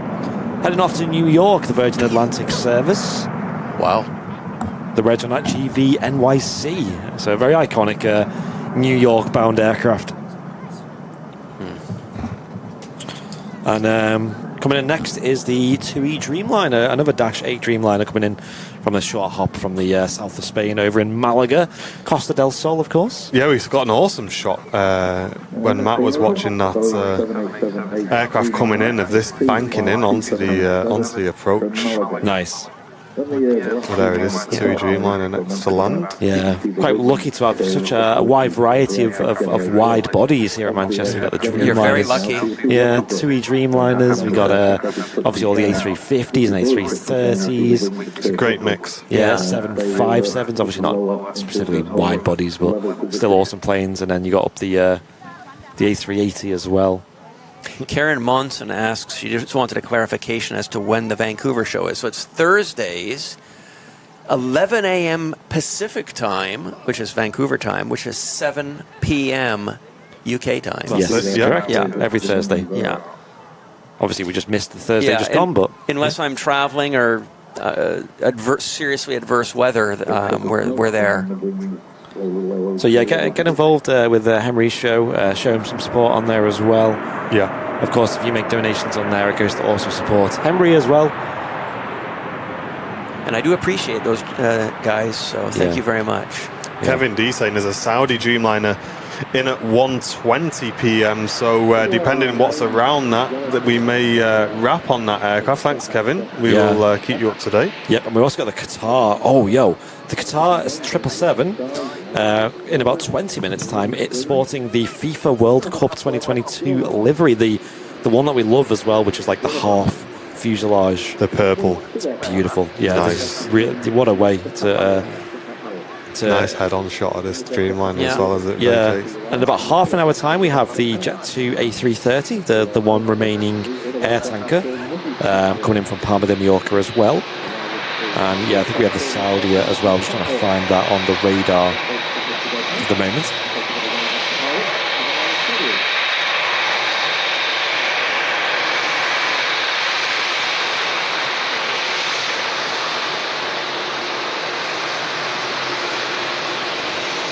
Still no sign of that EasyJet though, that Mark gave us a heads up on. We'll keep an eye out for that as well.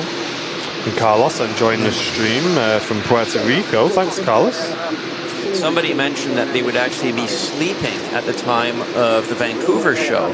But, I mean, I don't mean to state or restate the obvious, but you can always watch any of our shows after the fact. They're all on YouTube, and we've just recently organized them by category, by Manchester, Vancouver, etc. So you can go into the category, find the show you missed, and watch it. It's there for you. So there's playlists there for everything that we do on Airliners Live now. And there's a lot more coming as well, ladies and gents, behind the scenes. Yep. An A320 next to arrive here with EasyJet. This is coming from the beautiful country of Gibraltar. Obviously the British overseas territory, that is. That's on my list of places, airports to visit. Yeah, fantastic airport. Yeah. Watching the action from up on the rock, I've seen photos over the decades, and it's a place I really would love to go. Great place. And you could do a stream from there because, well, right, it's the UK. Yeah, exactly, yeah, and it would be rather boring. You think so? I guess so, yeah, not enough traffic. It's about a movement an hour there, so... Okay. It's more of a filming location. They're very limited in the amount of movements they can make there because the runway... Not only do you have to backtrack, but also it's a public road and a public footpath. Right. So they have to shut that every time an aircraft wants to land or take off. Right. So it causes huge backlogs in traffic, and the runway is not far, like a 5-minute walk from the Spanish border. Right. So the traffic backs up to the border and then beyond. So it's like, the traffic jam feeds into Spain, right? Yeah. Move the position on where's that start? Is the normal slow? The live view, I can do it, yeah. Maybe shift it. That's bombing out, isn't it? Thanks, John. Yeah, we're keeping a close eye on that. If you do see a slight deterioration in your picture, folks, do not worry. We can see that happening live on the bandwidth graph that we've got here. So we're just going to shift position of that, and we should be back up very, very shortly. But it shouldn't affect the audio. I can actually see that climbing back up already. But yes, this EasyJet just touched down in from Gibraltar, and that's going to be closely followed by a TUI from Almeria. Great head-on shot, Golf Extra. Yeah, bit rate's climbing nicely now.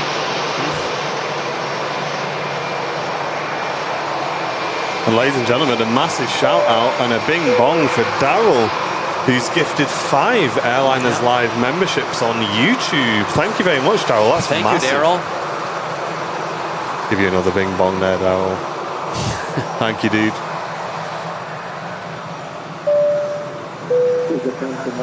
If you just got a membership off Daryl, enjoy that 1-month trial of Airliners Live. And if you really enjoy yourself, consider continuing that, as a lot of you guys have done. When that trial expires, you can use all of the emotes in the chat. You also get a discount on our merchandise, and you also get access to our VIP lounge on Facebook as well. Melly M tuning in from Germany, hello. And Roy from NL saying hello as well. Welcome, dude. Hello. Someone's fell over. What was that? Matt, the EasyJet may be taxiing out now. It was Uniform Oscar was the reg, I think we said, wasn't it? I don't see it. From Almeria.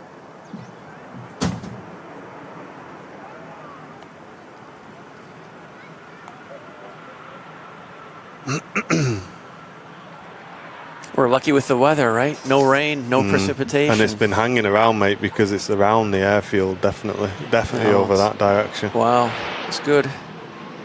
Lucky so far. There's only about half an hour to go. So we've managed to keep Mr. Matt Smith dry for this long. Yeah. So when it's heavy rain here, when it's chucking it down, is it basically, does it empty out here? Yeah, so a lot of people either go in the cafe or they'll go under there. Okay. There's a big tent area as well there that people hide underneath, but okay. Yeah, I mean the visibility drops a lot as well. Right. Just keeping an eye on this EasyJet because it is pinging up now. But a nice blue TUI Fly 77-800. Matt getting a great shot there with the blue scimitar winglets. All blue scheme on that one.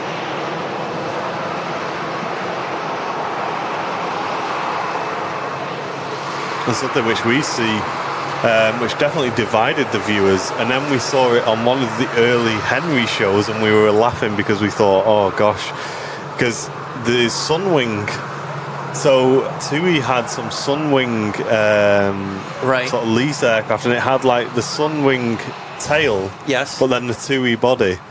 And everyone in the chat was like, "Oh, we don't like that. Oh, it's not good. It's not good." And Henry saw it, and he saw the Sunwing. I love Sunwing, and everyone's like, "Oh no, it's like show number 2."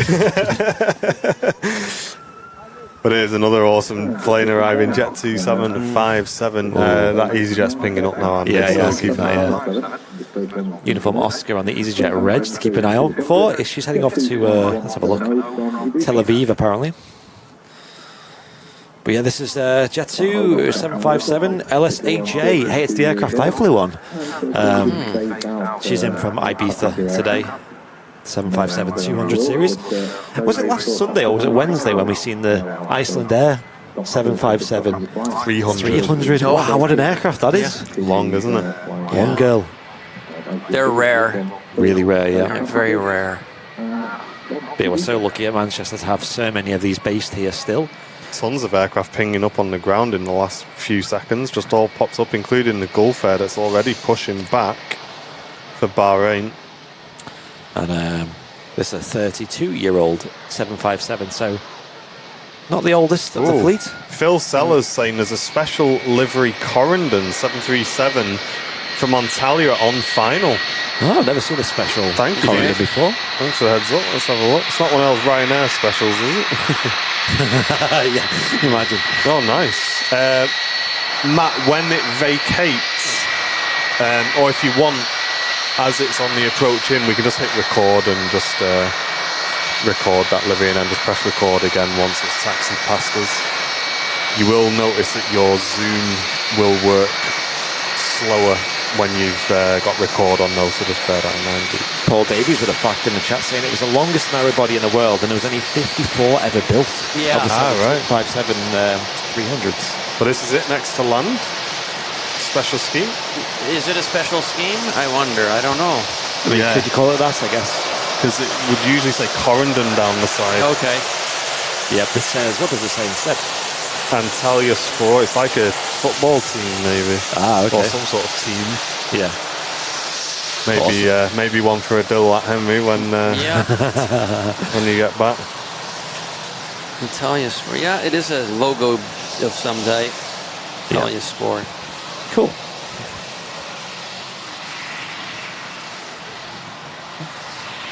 Yeah, we have been treated today, which has been very nice.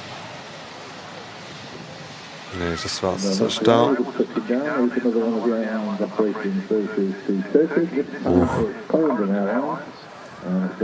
8127, Boeing 737-800 from Antalya. Wow.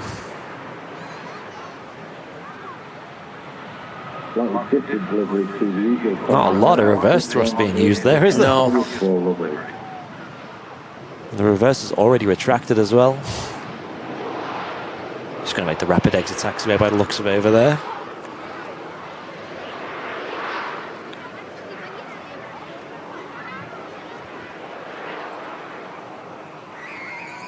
Yeah, I've never seen that before. So feel free to stop the recording there, Matt, then if it's getting off late. Thanks, mate.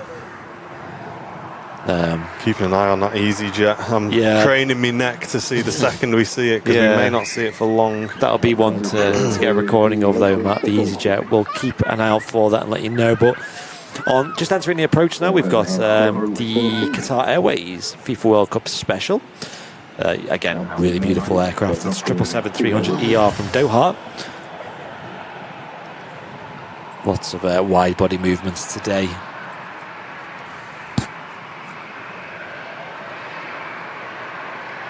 So, have you found your first Manchester show then, Henry? It's wonderful. It's wonderful. I mean, I'm in awe at the traffic, right? It's just fantastic traffic. You have a lot of variety. More, I mean, we have not as much, right? We're WestJet and Air Canada heavy. You're not really any airline heavy, I don't think. Yeah, other than maybe the low costers, but then they kind of just fill in the gaps. Yeah, they they fill in the gaps. They're not heavy. Yeah. I'm loving it. I'm just thinking, I wish this was my hometown airport. So that we're very lucky. EasyJet's now taxiing out, by the way, so that should be in view any moment now. I see Matt's poised and ready to record. If you could get maybe a full zoom on it as well. And there we go. There it is. Oh, there it is. Hit record. Hey, look at that, ladies and gents. We were just talking about that. Awesome. Getting a bit of love from the EasyJet aircraft. Wow. There it is, the Airliners Live logo in the flight deck of that EasyJet. We do have some pilot fans. Yeah, it's great to see. Honestly, incredible. Look, she's going over to runway 2 as well. Oh, that's a shame. I thought we were just going to get it on runway 1 for a second. So now it's after 1 p.m. Runway 2 is officially open for use. Imagine I could have got a picture from Southside, how close that. We're going to have to time a photo from Southside, I think, for that. Cool tail design on that Corendon, by the way. Yeah, can you imagine that head-on shot with it in the window? Yeah. Mark, drop us a message on the old... I'm sure there's people on Southside now, to be fair, getting photos, so someone's going to get it right.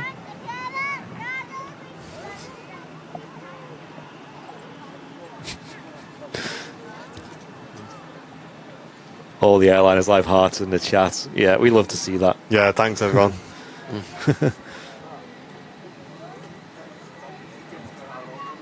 yeah, we just seen that. That's Owen's dad there, so that'd be one of the guys who's coming over to Canada. Yeah. Okay. Yeah, I think he's the one who's definitely going. I don't know if Owen's going with him. Yeah, I see. He's got to be one of the nicest people in the world. That guy. Yeah, he's so cool. Yeah. Definitely have a word before you go have a chat. Okay. So, running how many hours late? I don't know how many hours late it's on now, but probably about 3 or 4. Taxiing out now is we're getting a wave as well from the flight deck. Sorry, Andy. Oh yeah, there we go. All the way from wow. He knows. Mega. That's awesome. Thank you guys up in the flight deck. I appreciate that. We can just make that out actually nice and crisp. Yeah. And well done, Matt, on the camera, doing a great job. That is a very pretty long distance away to get that in focus and tracking it. It's very tough. Yep, and that EasyJet's heading off to Tel Aviv. Quite a long flight, actually. For EasyJet standards, probably about a 3-4 hour flight, I'd say, from here. So, yeah.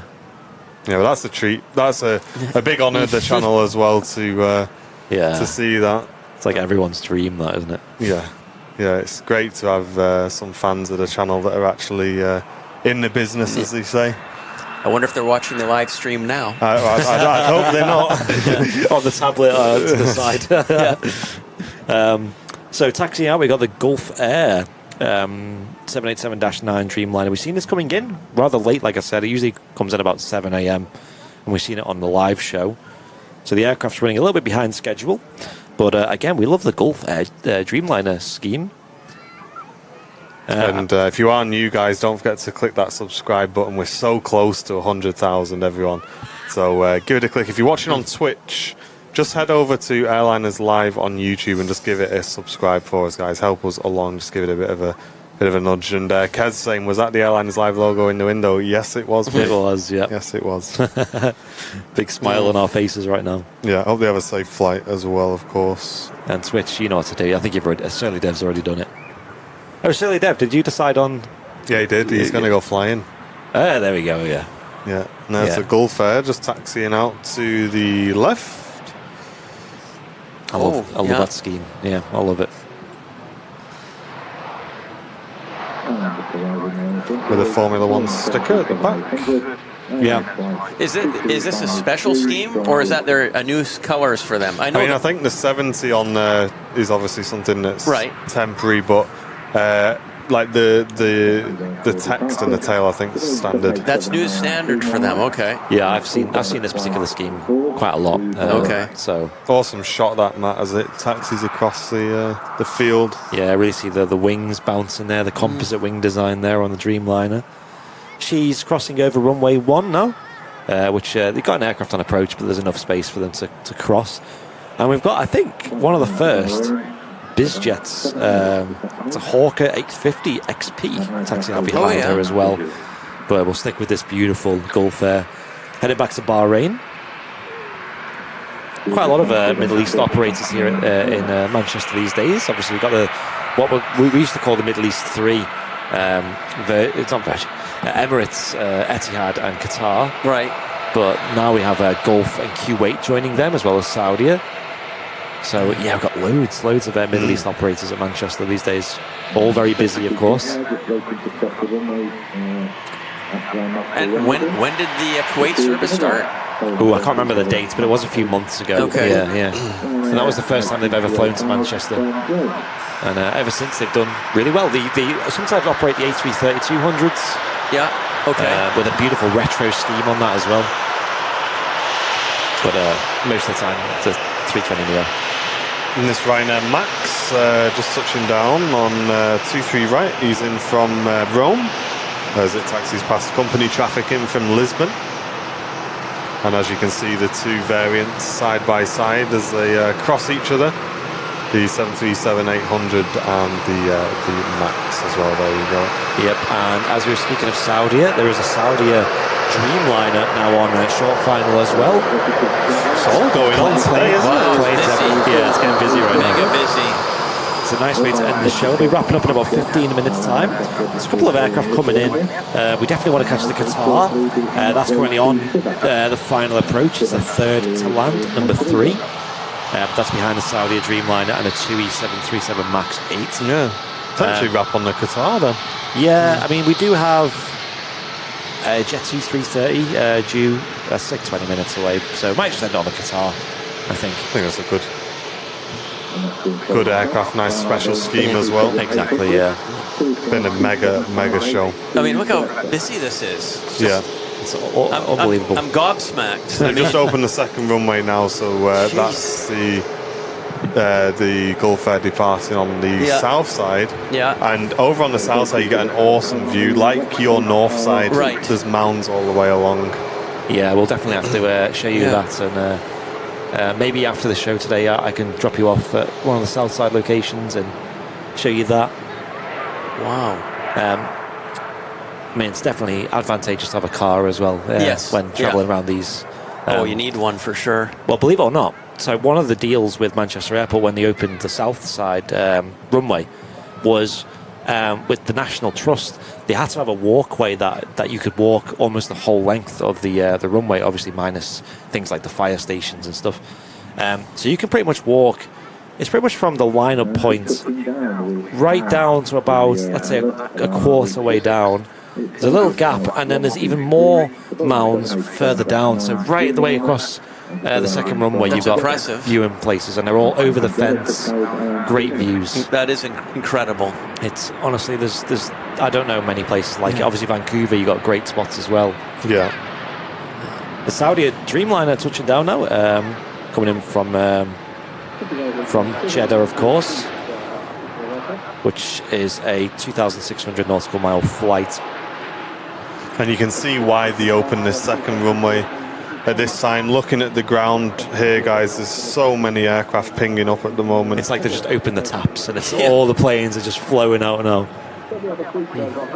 We do love the Super Sunday, although technically it is quieter when the single runway ops is in use. They put all the traffic on one runway, so in theory it feels like it's busy still. Yeah. And here at the RVP, you get a fantastic view of everything arriving and departing on the same runway. They couldn't have put this in a better location. The RVP, it's great. I think the RVP, in my opinion, is the best all-round spotting location. It's just like you've got views of both runways, taxiing. Yeah. Obviously, when they're vacating, they're right in front of you. And also, you have all the facilities here. You've got like toilets on site, whereas on south side you don't. You know, it's just a mound in the middle of nowhere. You've got a cafe here. You've got all the static aircraft. Well, yeah, that's how it is at Vancouver, right? I'm on a mound by myself. Yeah. If in you the middle of nowhere. You're out in the open, you know. Yeah. If you, I saw that, Carol. That's a good point, actually. If you zoom out, Matt, and just zoom in on Jodrell Bank for a second, I'll show Henry on the screen. We've got an observatory just... can be a bit hard to see, especially in lower visibilities like today. Keep going, I'm not seeing it yet. There it is. Yeah, in the centre frame to the right. Just right a bit, yeah. There it is. Not the best visibility today. So that's the observatory there, just in the background. Okay. Yeah, it moves as well. It all rotates around. It's like a big... Well, interesting, okay. Yeah, the visibility's not great today. On a good day, all these mountains you can see behind are really clear. You can see all the fields rolling up them. So, Matt, I think we'll stick with this for a little bit longer, and then the next aircraft of interest will be the next arrival, which is the triple in the special scheme. Nice office shot there, though. You can see the guy's got his cap on. Is it an Airliners Live cap? No, Could you imagine? Not. Could you imagine? But I see right into the flight deck there. Great shot. Look at that. Oh. Yeah. Could you imagine if it was Airliners Live cap? Yeah. Welcome to Manchester Airport, Saudia. Operating the Dreamliner, the Dash 9, of course, today. Just had a TUI Max touching down behind her, but we're going to switch over to the next arrival, which is the beautiful 777-300ER with the FIFA World Cup special scheme. And very, very quickly, Gaffer Rob going in with the Twitch Prime sub for 5 months in a row on Twitch. Thank you, guys. Cheers, Rob. It's been a great show today. Great viewer numbers as well. And a lot of progress been made on our road to 100,000 subscribers on YouTube. We are just over 500 subs away from 99,000. Wow. So we are scarily close. We'll hit that before Friday. I think so, especially if we do like an extended show on Wednesday. Let's do that. Let's plan to hit it before Friday. Yeah. But here we go, the 777-300ER in the special scheme. We'll wrap the show up today on this arrival. And dark clouds rolling in as well, so maybe a hint of rain. Definitely a good time to wrap. But thanks for everyone for getting involved today. And I know we've not been as much in the chat as usual, but obviously with everything that we've been doing, I think it's been a fantastic show. And to have Henry here as well is great. It's been a mega treat, guys. It's so good. Yeah. We were completely clueless as to this, a couple of days ago. And me too. Yeah, and then the day before. And Henry's like, "Oh, I'm coming, guys!" Like, "Oh, great! Right, we got him for the Sunday show." Yeah. And what a Sunday show it's been. Yeah, we made it happen. Yeah. And there she is, beautiful. Gorgeous. Yeah. Oh, I love that scheme, man. I wish they were all like that. Yeah. That is nice. It's nicer than their normal scheme.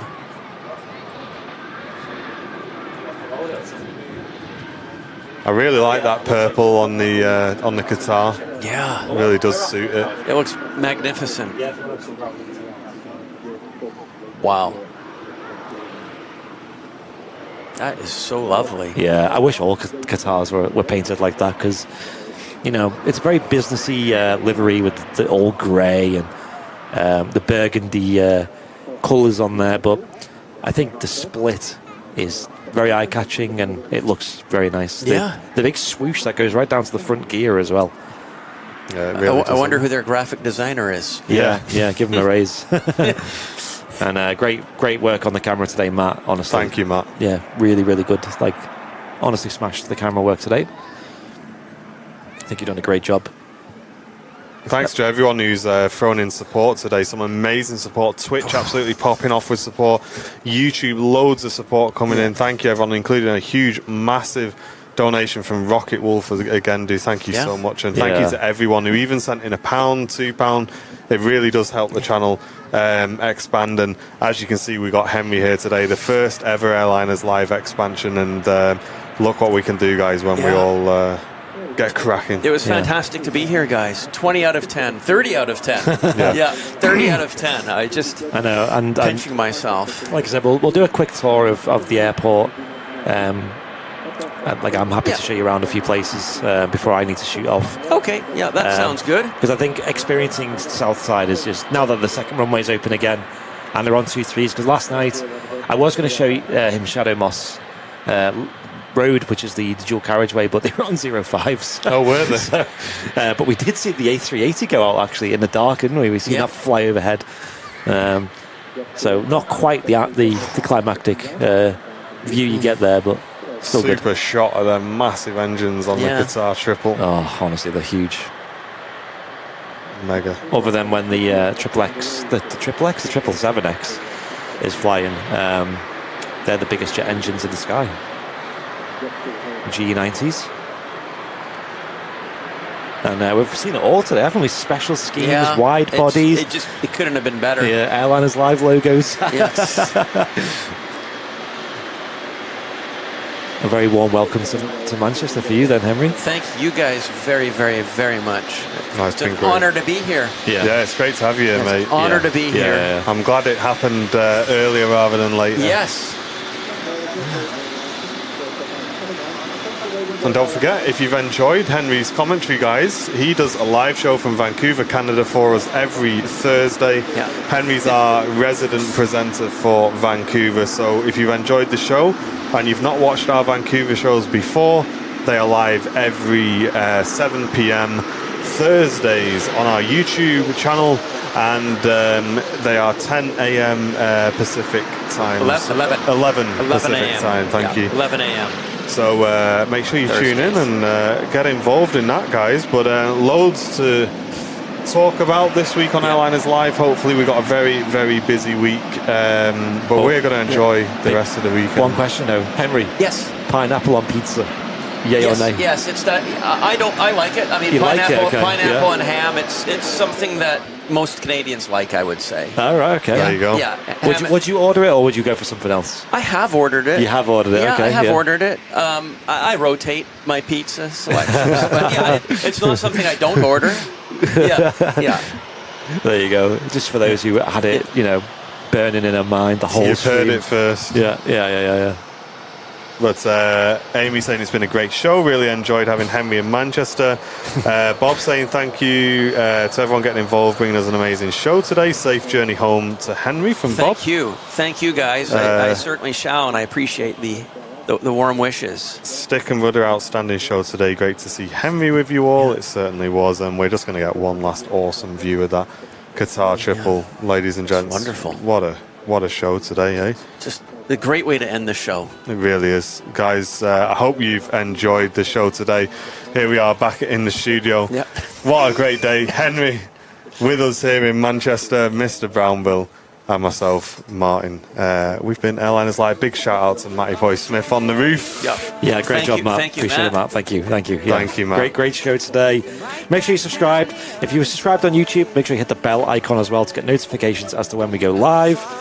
And other than that, I think we're signing off then. Yes. Take care, ladies and show gentlemen. all the love and support to Henry as well in the chat. Guys, thank you so much. It's a pleasure to be here. And what can I say? 30 out of 10. Yeah, great to have you, mate. Terrific, guys. Yeah, it's been Nice good. one. Awesome. Nice one. We've been Thank you, Airliners guys. Live. We'll see you next time. Enjoy the rest of your Sunday. Ta-ra for now.